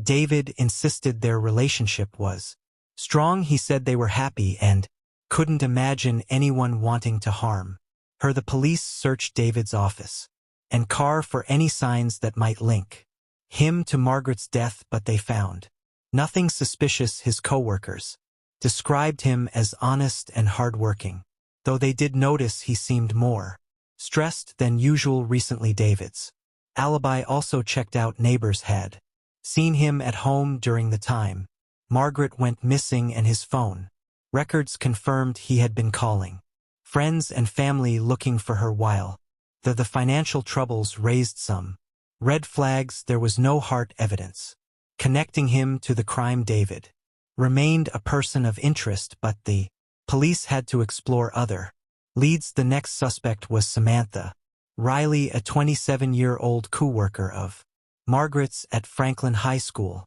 Samantha had a reputation for being strong-willed and outspoken, and just a few days before Margaret's disappearance, the two had been seen arguing, which raised suspicions about a potential motive. Detective Owens and Officer Davis brought Samantha in for questioning, hoping to get to the bottom of their conflict. As Samantha entered the interview room looking nervous but determined, Detective Owens began by asking her about her relationship with Margaret Samantha explained that while they had worked together for several years in the school library and usually got along, things had recently become tense. She then revealed a shocking allegation: Margaret had been sexually harassing her, making inappropriate comments and unwanted physical advances.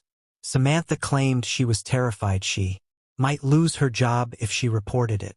According to Samantha, their argument before Margaret's disappearance was about the harassment. When asked about her whereabouts the day Margaret went missing, Samantha said she had gone home after work and stayed there alone in her small apartment nearby. The police checked her alibi, but since she lived alone, no one could confirm whether she was at home that evening. When Detective Owens pressed Samantha about her possible involvement in Margaret's death, she became defensive, firmly denying any wrongdoing. Samantha admitted she was upset about the harassment but insisted she would never hurt Margaret. Her emotional reaction was a mix of frustration and fear as she felt she was being unfairly blamed due to the harassment claim. The police searched Samantha's apartment but didn't find any evidence linking her to Margaret's murder. However, they did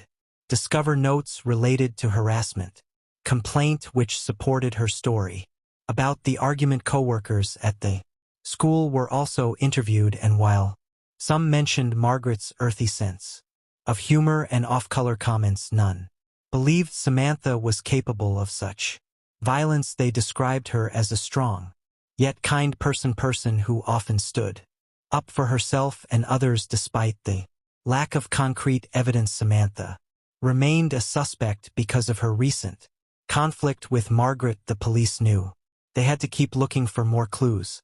Without solid proof linking Samantha to the crime, the investigation had to broaden, and other suspects needed to be considered to uncover who is truly responsible for Margaret's tragic death. On May 21, 2005, Franklin, Tennessee was warm and sunny. Around 10 a.m., Detective Sophie Carter received an urgent call from Officer Thomas Williams. There was new evidence in Margaret's case. Dr. Sophie Blake, a local medical examiner and an avid runner, had stumbled upon something unusual during her morning jog in the woods near Franklin Park. She frequently ran there and knew the area well. That morning she noticed a torn piece of clothing and a small metal box hidden beneath some leaves. Remembering Margaret Bennett's case, she immediately alerted the police. Detective Owens and Officer Davis rushed to the scene, thanked Dr. Bastardy for her help, and began carefully examining the new evidence. The torn clothing matched the outfit Margaret had been wearing on the day she disappeared. Inside the metal box were several handwritten notes and disturbing drawings. The notes appeared to be from someone deeply troubled, speaking about feeling trapped and wanting to escape. The drawings were dark, showing violent imagery and strange symbols. Detective Owens collected the evidence, bagging it for further analysis at the station, so the notes were sent to a handwriting expert who compared them with samples from people close to the case. The conclusion was shocking. The notes had been written by Harry Bennett, Margaret's 17-year-old son. This discovery was a major breakthrough. Harry had been struggling with severe psychological problems, experiencing intense hallucinations and delusions which were worsened by his marijuana addiction. Margaret had been trying to get him help but had faced many roadblocks from insurance companies and healthcare providers. At this new evidence, the police knew it was time to bring Harry in for more thorough questioning. Harry Bennett became the third suspect in the investigation, a student at Franklin High, the same school where his mother worked. Harry's behavior had recently grown increasingly erratic. His family was aware of his frequent hallucinations, worsened by his constant marijuana use. Detective Owens and Officer Davis brought Harry into the Franklin Police Department for questioning, the same small room where they had interviewed Others Harry appeared anxious and confused, constantly fidgeting in his chair. Detective Owens began by asking him about his relationship with his mother. Harry spoke lovingly of Margaret, describing her as the only person who truly understood him. He said she was always there for him, but he also admitted feeling a lot of pressure to live up to her expectations. His mental health struggles had made things even harder. When asked about the day his mother went missing, Harry's answers were inconsistent and scattered. He claimed he had spent the day at home smoking marijuana and playing video games. His alibi was weak, and the detectives pressed further, asking about his online activities. Harry added he had been part of an online community where people discussed dark subjects like cannibalism. He confessed that these discussions made him feel understood, giving him a sense of belonging. Harry's behavior during the interrogation was erratic, at times calm and detached, and at other moments agitated and upset. The police searched Harry's room and uncovered disturbing evidence. They found drawings similar to the ones discovered earlier, filled with violent images and strange symbols among his belongings. They also found a blood-stained baseball bat which matched the weapon used in his mother's murder. Detective Owens then asked Harry directly about his involvement in Margaret's death. At first Harry denied everything, but then, in a chilling moment, he made a horrifying statement: "My mom tasted like Lunchables." The shocking confession confirmed the detectives' worst fears. Harry had not only murdered his mother but had also engaged in cannibalism, believing it would give him her strength and wisdom. With this confession and the mounting evidence, the police had enough to charge Harry with Margaret's murder. The case now shifted towards ensuring justice for Margaret and her grieving family. On May 23, 2005, Franklin, Tennessee was cloudy with a light drizzle, but the police were now certain that Harry Bennett, Margaret's son, was responsible for her death.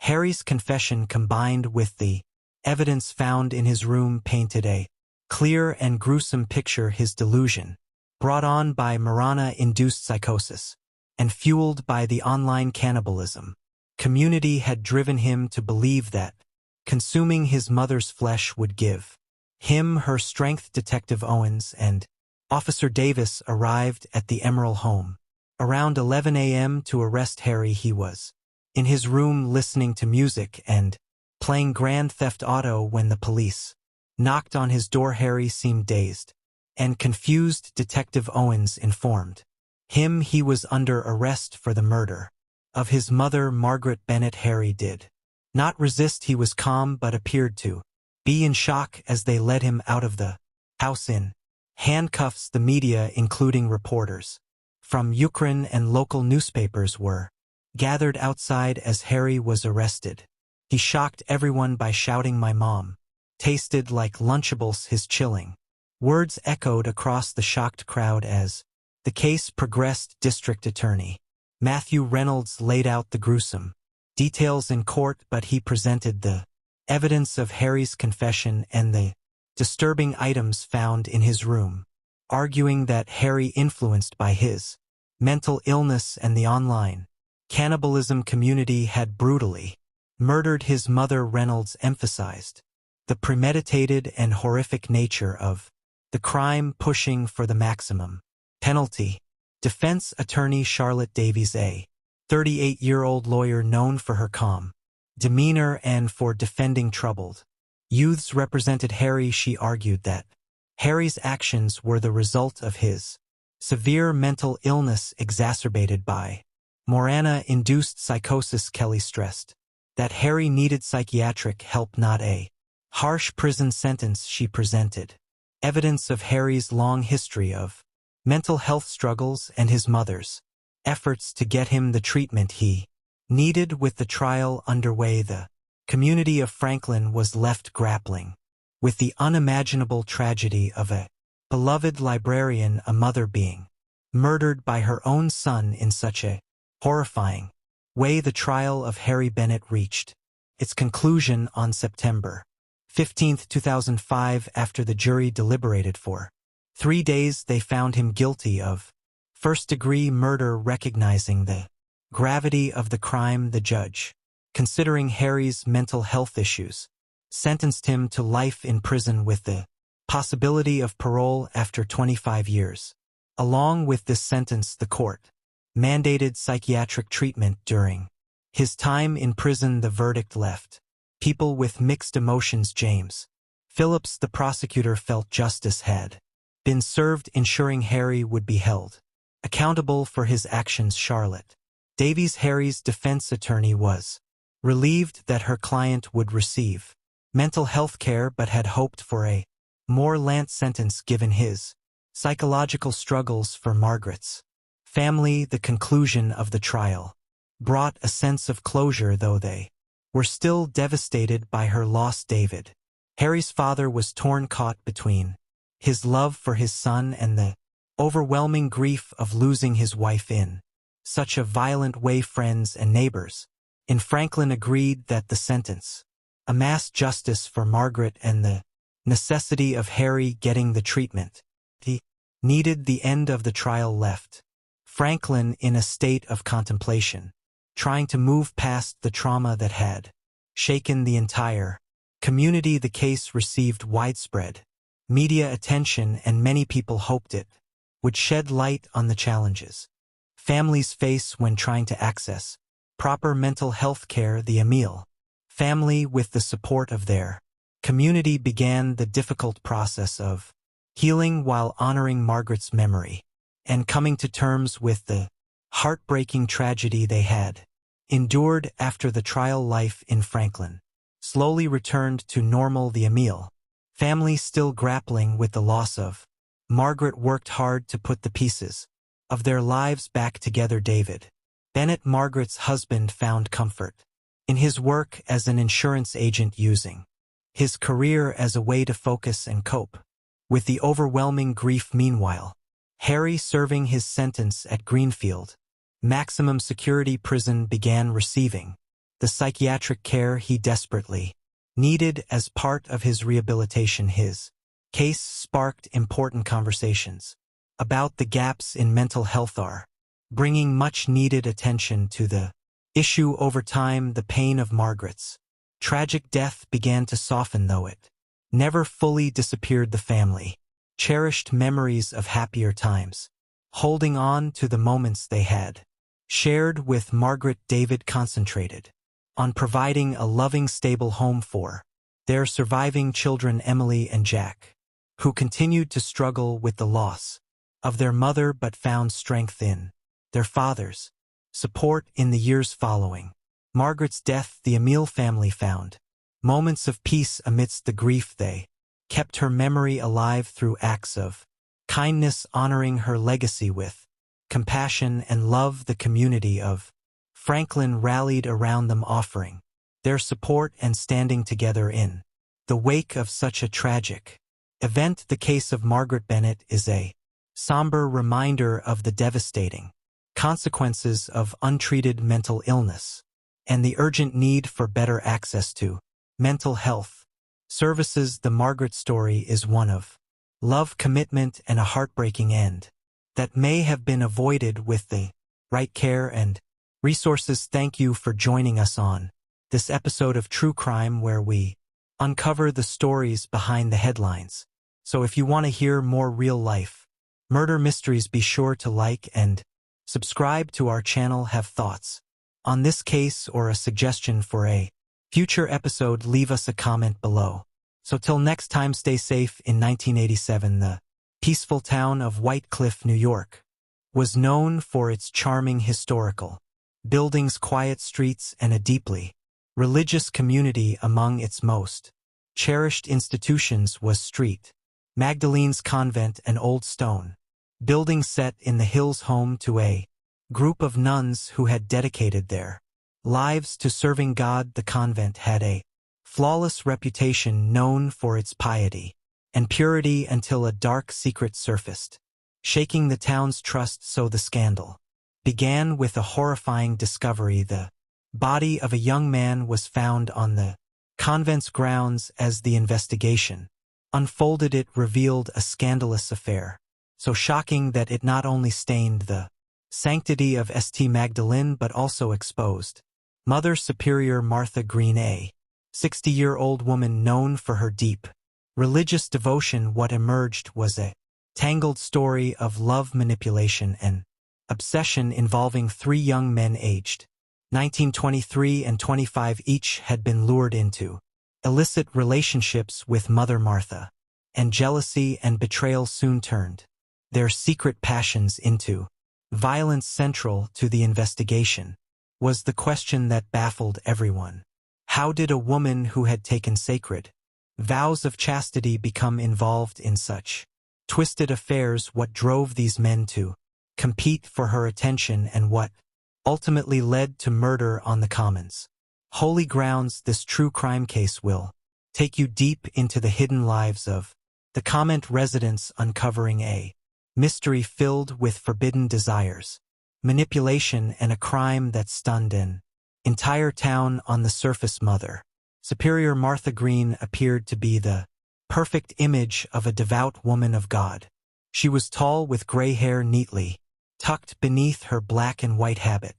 Her stern face rarely showed emotion. For years she had ruled over the sisters of St. Magdalene's convent with an iron grip, earning respect and admiration from both the nuns and the people of Whitecliff. To those who knew her, she was a model of spiritual discipline, a woman who had devoted her entire life to faith, chastity, and serving others. However, behind the stone walls, the convent, Martha was not the woman she appeared to be. Born in 1927 in the small town of Century, Connecticut, she had never quite fit the mold of someone destined for religious life. As a child, she was quiet and kept to herself, preferring the solitude of her family's home over the company of friends. Her father was a strict and deeply religious man, unyielding in his rules. Her mother had died when Martha was young, leaving her alone with a father who valued discipline more than affection. When Martha joined the convent at 18, it wasn't out of devotion, but rather as a way to escape the convent's strict patriarchal structure. Offered her the sense of order and control she craved. It was a place where she could find both refuge and power. But as she devoted herself to God, her need for control over others began to take a darker turn. By the time she became Mother Superior, Martha had mastered the art of manipulating the nuns under her authority, using a mix of fear and admiration to keep them in line. Under her rule, the convent thrived financially, thanks to her strict management of donations and funds from wealthy patrons. In the area, St. Magdalene, with its ivy-covered walls and peaceful gardens, had become a symbol of purity and spiritual retreat. Yet, despite her outward appearance as a holy leader, something inside Martha had been decaying for years. The emotional repression she had forced upon herself for decades had taken its toll. The isolation of her position only deepened her unspoken longings for something more. In 1985, everything changed when Ethan Cooper, a troubled 19-year-old, arrived at the convent. He had been sent there by the local court to complete community service after a minor run-in with the law. Ethan was a fresh-faced, energetic boy with rebellious undertones that immediately caught Martha's eye. His youthful energy and the defiance beneath his innocent demeanor awakened something within Martha that had long been buried. At first, their encounters were brief and professional. Ethan had been tasked with maintenance around the convent, fixing leaks, trimming overgrown hedges, and repairing the aging stone walls of the old building. Martha, always strict with the men who worked there, kept her distance, watching him from afar as he went about his duties. But as the days passed, she found herself lingering nearby while he worked. She began offering him water on hot days and engaging in small talk about his life in Whitecliff Ethan eager impress often boasted about his plans to leave the small town and make something of himself. The more they talked, the more Martha became fascinated by him. He was unlike any man she had known, confident, bold, and seemingly unafraid of her authority, but that their first time in years Martha felt a spark of desire, feeling she had long denied herself. Their relationship, which had started as casual conversations, began to develop into something much more dangerous. She had long considered herself beyond such feelings, yet alone at night in her small sparse room at the convent, Martha's mind would wander back to Ethan. She imagined his rough hands working with the tools, the way his shirt clung to his body in the summer heat, and how his eyes seemed to pierce through the facade of the Schmidt to the world. It was sinful, she knew that, but the pull was irresistible. As the summer turned into fall, her obsession with Ethan only grew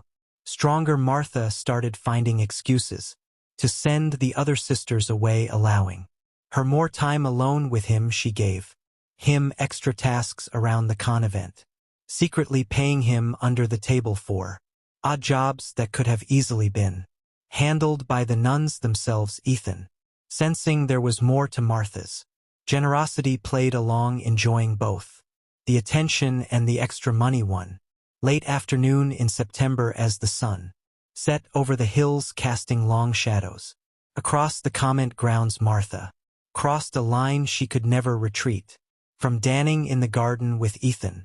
She placed her hand on his arm, letting it linger just a little too long there. Eyes met, and the hunger in Martha's gaze was undeniable. Ethan, always the opportunist, didn't pull away. Instead, he leaned in, whispering something in her ear that made her heart race. Before she realized it, their lips met in a kiss that was thrilling yet forbidden. In that moment, everything Martha had built, the life of strict religious devotion and discipline, crumbled under the weight of her desire. Thus began a secret affair that would not only destroy the carefully constructed life of Mother Superior Martha Green, but also lead to a murder that would shock the entire town of Whitecliff. But Ethan was only the beginning. Once that line had been crossed, Martha found there was no going back. For years she had buried her desires beneath the rigid discipline of convent life, convincing herself that her vows of chastity were enough to fill the void inside her. But now, with Ethan as the focus of her forbidden affection, those long suppressed desires came rushing to the surface, overwhelming her. After their first kiss, Martha found herself drawn to Ethan in ways she had never imagined. Every glance, every touch between them was charged with an electric energy that made her heart race.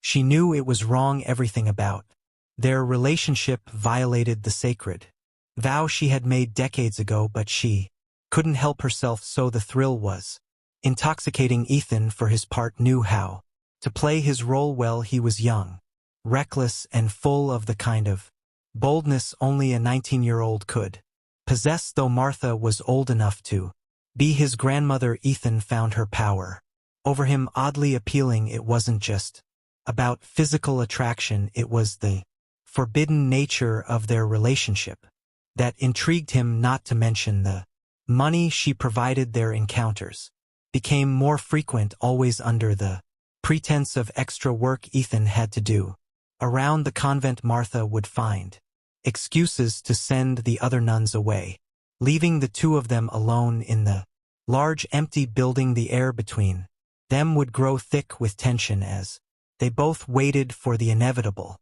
moment when the charade of work would dissolve into something much more dangerous. In the quiet, shadowed corners of the convent, their affair group threw in the library with a scent of old books hung in the air. Ethan would pull Martha close, their lips meeting in desperate, hungry kisses. In the garden, hidden behind tall hedges, they would steal passionate moments, hands roaming in ways that made Martha feel alive and young once more. But the affair, though exciting, came with its risks. Martha had spent years building a reputation as a Devout, pious woman, any hint of scandal would ruin her. She constantly looked over her shoulder, fearing that one of the sisters might catch them or that the townspeople might learn of her secret.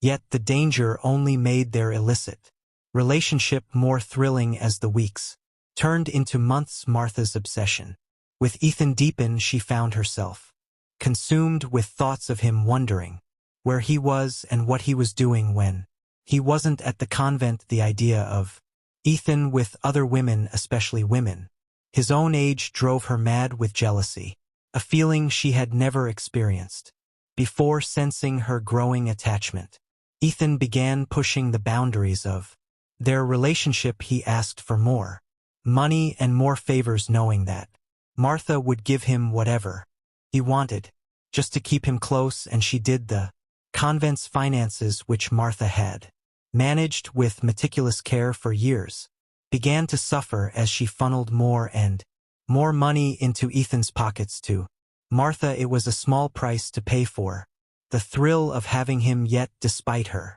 deepening obsession, something felt off.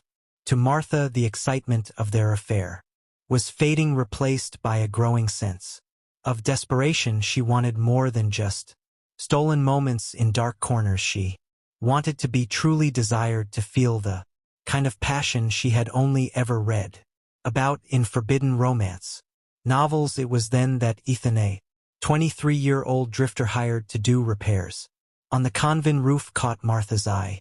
Logan was different from Ethan in every way. Where Ethan was brash and full of youthful arrogance, Logan was quiet and brooding with an air of mystery that instantly intrigued Martha. His dark hair and rough, weathered hands made him seem older than his actual age. In the slow, deliberate way he moved, as if carrying the weight of the world, pulled her in. Initially, their interactions were brief.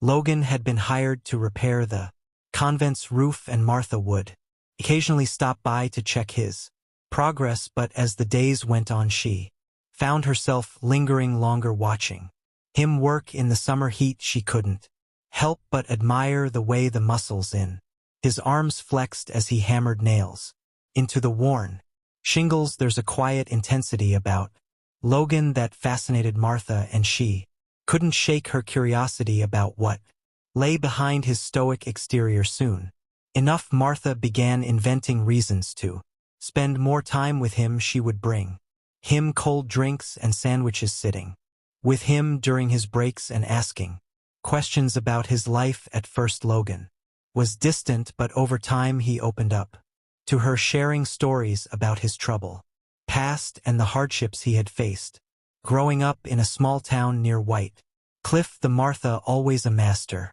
manipulator, played the role of a caring listener, offering him sympathy and understanding. She told him about her own lonely childhood, the strict rules her father had imposed, and the isolation she had felt since joining the convent. In Logan, she saw a reflection of herself, someone who had also been searching for something more. As their conversations grew more intimate, Martha felt a familiar spark of desire, like the one she had experienced with Ethan, but this time it felt different. Logan wasn't like Ethan, who had been eager to please her.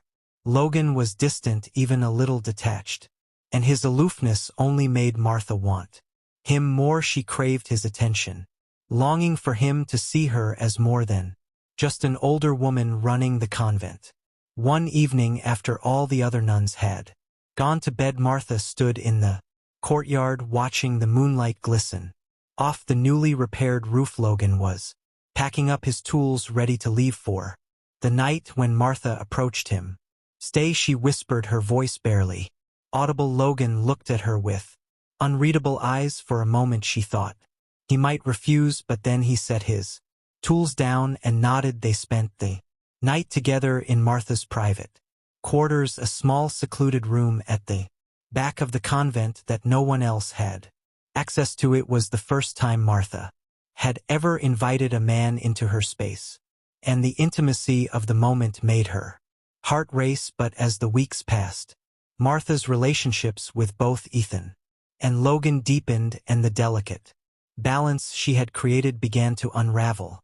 Martha had believed that her long-suppressed desires were finally being fulfilled. She now had two young lovers, Ethan and Logan, each satisfying different parts of her complex needs for validation, control, and affect tie-in. But as these relationships grew more intense, the clear line she had drawn between them began to blur. What had once been thrilling and manageable soon became an uncontrollable obsession. Martha had underestimated Ethan's possessiveness. While she had initially seen him as nothing more than a youthful distraction, Ethan had grown increasingly attached to her. He began showing up at the Comat without warning, expecting private time with her. His demands for money and attention grew more frequent, and his desperation started to suffocate Martha. Yet instead of distancing herself from him, she plated him with gifts and empty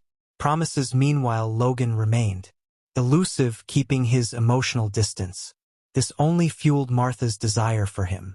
His detachment was like a puzzle she needed to solve, and she found herself craving his presence more and more. The chase excited her, feeding her need for power and control. But Logan wasn't easy to win over. He took what Martha offered, but never made any real promises in return. No commitments, no future for a woman like Martha, who was used to controlling everything around her. This lack of reciprocation became an obsession. She needed him to want her as much as she wanted him. In her growing desperation, Martha began to manipulate the two men against each other without them even knowing it. With Ethan, she would hint at Logan's growing influence over her, sparking Ethan's jealousy and making him more desperate to secure his place in her life. With Logan, she downplayed Ethan, making him seem like nothing more than a fleeting interest, a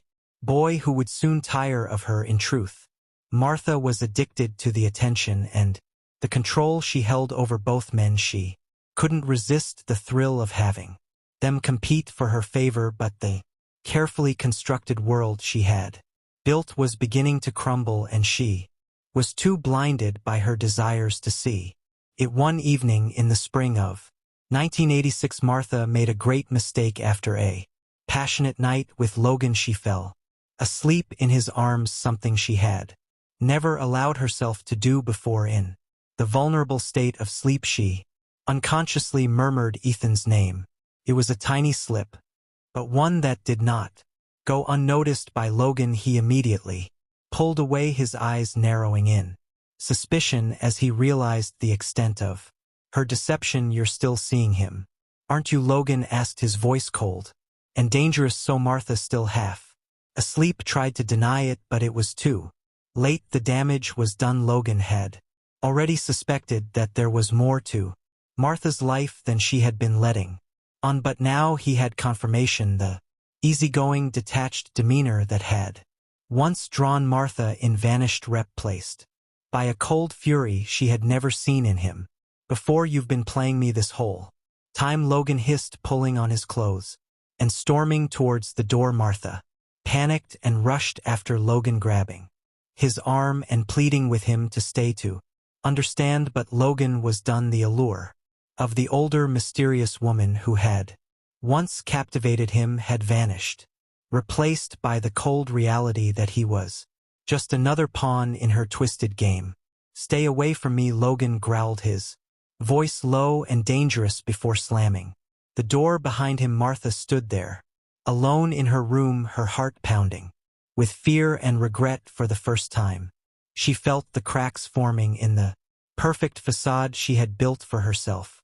She had thought she could keep her two lives, the role of Mother Superior and her secret affair, separate, but now the walls were closing in. Logan knew about Ethan, and Ethan, with his growing possessiveness, was becoming increasingly difficult to control. The convent was no longer the peaceful refuge it had once been. Instead, it had become a prison, trapping Martha in a web of lies and desire from which she couldn't escape. As if things were already spiraling out of control, Dylan Parker entered Martha's life at 25. Dylan was older than both Ethan and Logan, and his rugged demeanor paired with his life experience brought something to the table that neither of the other men could offer. Dylan was a delivery driver who frequently brought supplies to the convent. Tall and handsome, he carried himself with an air of indifference that immediately intrigued Martha. Where Ethan had been needy and Logan distant, Dylan was self-assured and seemed uninterested in playing by Martha's rules. Their first interaction was brief, just a casual flirtation as he dropped off supplies, but there was something about him that captivated Martha. Unlike the others, Dylan didn't seem impressed by her status or the wealth she had accumulated. In fact, he seemed barely interested in her at all, and that was what drew her in even more. Martha, who had spent years controlling the men around her, suddenly found herself wanting to impress Dylan. She began requesting more deliveries, creating excuses to see him again. At first, Dylan treated these interactions as part of his job, but soon he noticed how Meryl looked at him, the way her hand lingered when she gave him his payment, the way she found reasons to talk to him longer. It didn't take long for Dylan to realize that Martha wanted something more from him. Being the opportunist he was, Dylan decided to play along. He saw the influence and wealth Martha had and figured there might be something in it for him. Their affair started quietly, much like the others. Martha invited Dylan to the convent. After hours offering him luxury she kept hidden from the other nuns, expensive whiskey, fine food. Their first night together was electrifying for Martha. Dylan was rough and passionate, and his indifference to the power she usually held over others was exhilarating. For once she wasn't in control, and the loss of power thrilled her. But Dylan wasn't the type to keep quiet for long. Unlike Ethan and Logan, who had played along with Martha's secret world, Dylan saw an opportunity to exploit her. He started demanding more money, more gifts, more control over her life. He wasn't interested in hiding their affair. In fact, the more leverage he had over her, the better. Martha, desperate to keep Dylan in her life, gave in to his every demand. She began funneling even more money from the convent funds, buying him expensive watches, clothes, and even a car. The convent accounts, which he had once managed with precision, started showing serious discrepancies, but Martha didn't care. She was too far gone, too obsessed with Dylan to see the danger. As the months passed, the tension between the three grew unbearable. Ethan, still clinging to his relationship with Mara, became paranoid. He had heard rumors around town about her and Dylan, confirming his worst fears. Logan, who had distanced himself from Martha after their falling out, was nursing a deep resentment and had no intention of letting her deception go unpunished. Dylan, meanwhile, was fully aware of the other men's involvement with Martha, but he didn't care. To him, they were just tools he could use to his advantage. He knew Martha was desperate to keep him, and he was willing to let her destroy herself to get what he wanted. The once peaceful convent had become a battleground for Martha's affections. Though none of the men truly cared for her anymore, they were only interested in what she could provide: the money, the gifts, the power. Martha, who had once been the master manipulator, was now the one being manipulated. She had lost control of the situation, and deep down she knew it, but she couldn't stop. The affairs had become her lifeline, the only thing that made her feel alive. Without them she was nothing. By the summer of 1987, the situation reached a boiling point. Ethan, furious over Dylan's growing influence in Martha's life, confronted her one night at the convent. He demanded that she end her relationship with Dylan and focus solely on him. Martha, desperate to appease both men, tried to calm Ethan down, but her lies were wearing thin. So Logan, who had been lurking in the shadows, saw an opportunity for revenge. He had heard about the confrontation between Ethan and Martha and chose that night to expose her. He burst into Martha's private quarters where she was, attempting to soothe Ethan, and all hell broke loose. The three men, each filled with jealousy and rage, finally came face to face, and the delicate web of lies Martha had spun began to unravel. Your greed and jealousy erupted into a violent confrontation. This flew. Accusations were hurled, and in the chaos, Martha found herself trapped in the middle as she tried to pull the men apart. Tragedy struck.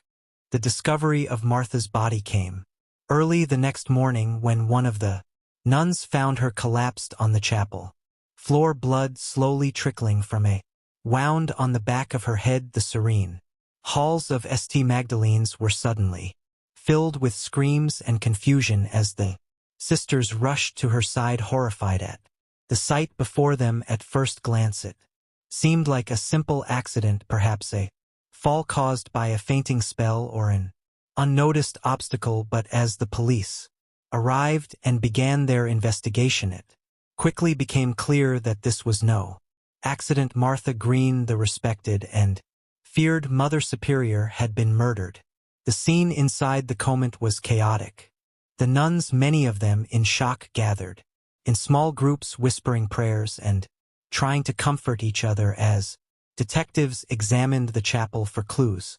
Martha's body was taken away to the county morgue, and within hours the quiet town of White Cliff was buzzing with rumors. How could this have happened in such a sacred place? Detective Jack Morgan, a seasoned investigator with the White Cliff Police Department, was assigned to the case. He had handled numerous homicide cases over the years, but never went inside a convent. That from the start, something about the scene felt off to him. The wound on Martha's head was too precise for an accidental fall. There was no sign of struggle, no broken furniture, no overturned candles to suggest a scuffle had taken place, but the wound told the real story. It was deliberate, deep, and clearly inflicted by a blunt object. Someone had killed her. Reynolds' first thought was that one of the nuns might be responsible. Perhaps a sister had grown jealous or resentful of Martha's power, or an internal conflict had escalated into violence. But as the investigation continued, it became apparent that none of the nuns were involved. Each of them had an alibi that checked out, and none seemed capable of such an act. Then whispers started to emerge. Rumors of Martha's secret relationships with not one but three young men began to circulate among the townspeople. It seemed unthinkable. How could a woman of God, a Mother Superior, have been entangled in scandalous affairs so? But as more evidence came to light, the truth became impossible to ignore. Detective Reynolds and his team uncovered financial discrepancies in the convent accounts. Large sums of money had been withdrawn over the past year with no clear explanation of where it had gone. Further digging revealed that Martha had been funneling money to a young man named Ethan Cooper, whose name quickly became central to the investigation. By the summer of 1987, the once peaceful convent had become a cauldron of tension ready to explode. Martha Green, the once unshakable Mother Superior, was now caught in a web of jealousy, manipulation, and deceit. Her secret relationships with Ethan Logan and Dylan had spiraled out of control, and she was losing her grip on the very men she had sought to dominate. Little did she know this tangled web of passion and power was about to end in deadly violence. It was a hot August evening when everything unraveled. Ethan Cooper, now 22, had become increasingly possessive of Martha. At first he had been satisfied with their affair, but over time he grew emotionally dependent on her, convinced that they were meant to be together forever. But Martha had grown tired of Ethan's constant demands for her time, attention, and money. Her focus had shifted to Dylan Parker, the rugged 25-year-old delivery driver who had become her latest obsession. Ethan knew about Dylan, the whispers around town, the way Martha's mood had shifted in recent months. It was all too obvious. He had been replaced, discarded like an old toy and he wasn't going to let it slide. That evening Ethan stormed into the convent, his face flushed with rage. He demanded answers, accusing Martha, betraying him. Martha, always the manipulator, tried to calm him, promising that nothing had changed between them. But Ethan wasn't buying it. He wanted her all to himself and had no intention of sharing her with anyone, especially not Dylan. As the confrontation grew more heated, Ethan raised his voice, threatening to expose their affair to the entire town if she didn't end things. With Dylan in his fury, he grabbed Martha's arm, pulling her toward him with the force that startled her. She tried to break free, but Ethan's grip tightened, his eyes wild with jealousy. Just then Ethan walked in. Though he had distanced himself from Martha after their falling out, something had drawn him back to the convent that night. Perhaps curiosity, or maybe the lingering anger he felt towards her. Whatever the reason, when he saw Ethan's man-handling Martha, something inside him snap. Without hesitation, Logan rushed at Ethan, shoving him hard against the wall. The two men, fueled by jealousy and rage, began to brawl, fists flying as they fought for control. Martha screamed for them to stop, but her voice was drowned out by the sounds of their violent struggle. The narrow hallway echoed with the impact of their punches, and soon the commotion attracted the attention of the other nuns. Just as the fight reached his peak, Dylan Parker appeared in the doorway. He had come to the convent that night, expecting another secret meeting with Martha, but instead he walked into chaos. Ethan and Logan were locked in a brutal fight, with Martha desperately trying to intervene. In that moment of chaos, everything fell apart. Dylan simply watched, a smirk playing at the corners of his lips. To him, this was all a game. He believed he was winning, but when Logan landed a particularly hard punch to Ethan's jaw, sending him sprawling to the floor, Dylan decided to intervene. He stepped forward, grabbing Logan by the shoulder and pulling him away from Ethan. "Enough," Dylan said, his voice calm but authoritative. "You're going to kill him." Logan, breathing heavily, backed away, fists still clenched. Ethan, now on the floor, groaned in pain, his face swollen and bloody. Martha, her chest heaving with a mix of fear and adrenaline, looked between the three men. She knew things had gone too far. This was no longer just manipulation or control. Someone was going to get seriously hurt, or worse. Before Martha could say anything, Dylan turned to her, his eyes cold and calculating. "You did this, Martha," he said, his voice low and menacing. "You played us all against each other, and now look at what's happened." Martha opened her mouth to protest, but the words stuck in her throat. She knew Dylan was right. She had manipulated each of these men for her own gain, never considering the consequences. Now those consequences were staring her in the face. In the heat of the moment, something shifted in Dylan's demeanor. The charming, laid-back man who had once captivated, and Martha was gone.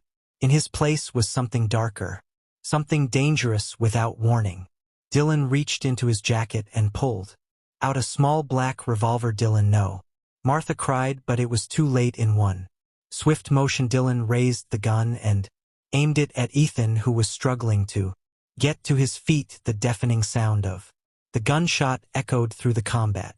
Martha screamed, her hands flying to her mouth as she watched in horror as Ethan collapsed, blood pooling around him. For a moment, everything was still. Time seemed to freeze as the reality of what had just happened set in. Ethan was dead.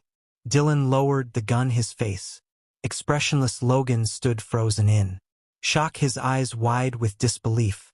Martha, trembling uncontrollably, stared at Ethan's lifeless body, her mind racing. How had it come to this? How had everything spiraled so completely out of control? She had believed she could juggle all three men, playing them against each other to maintain her power. But now that illusion was shattered. Ethan was dead, and Logan and Dylan were witnesses to a murder that could never be undone. Ever pragmatic, Dylan quickly assessed the situation. He knew they couldn't leave Ethan's body there, not With the nuns likely to discover it, they had to get rid of it, and fast. We need to bury him, Dylan said coldly. Outside the convent somewhere, no one will find him.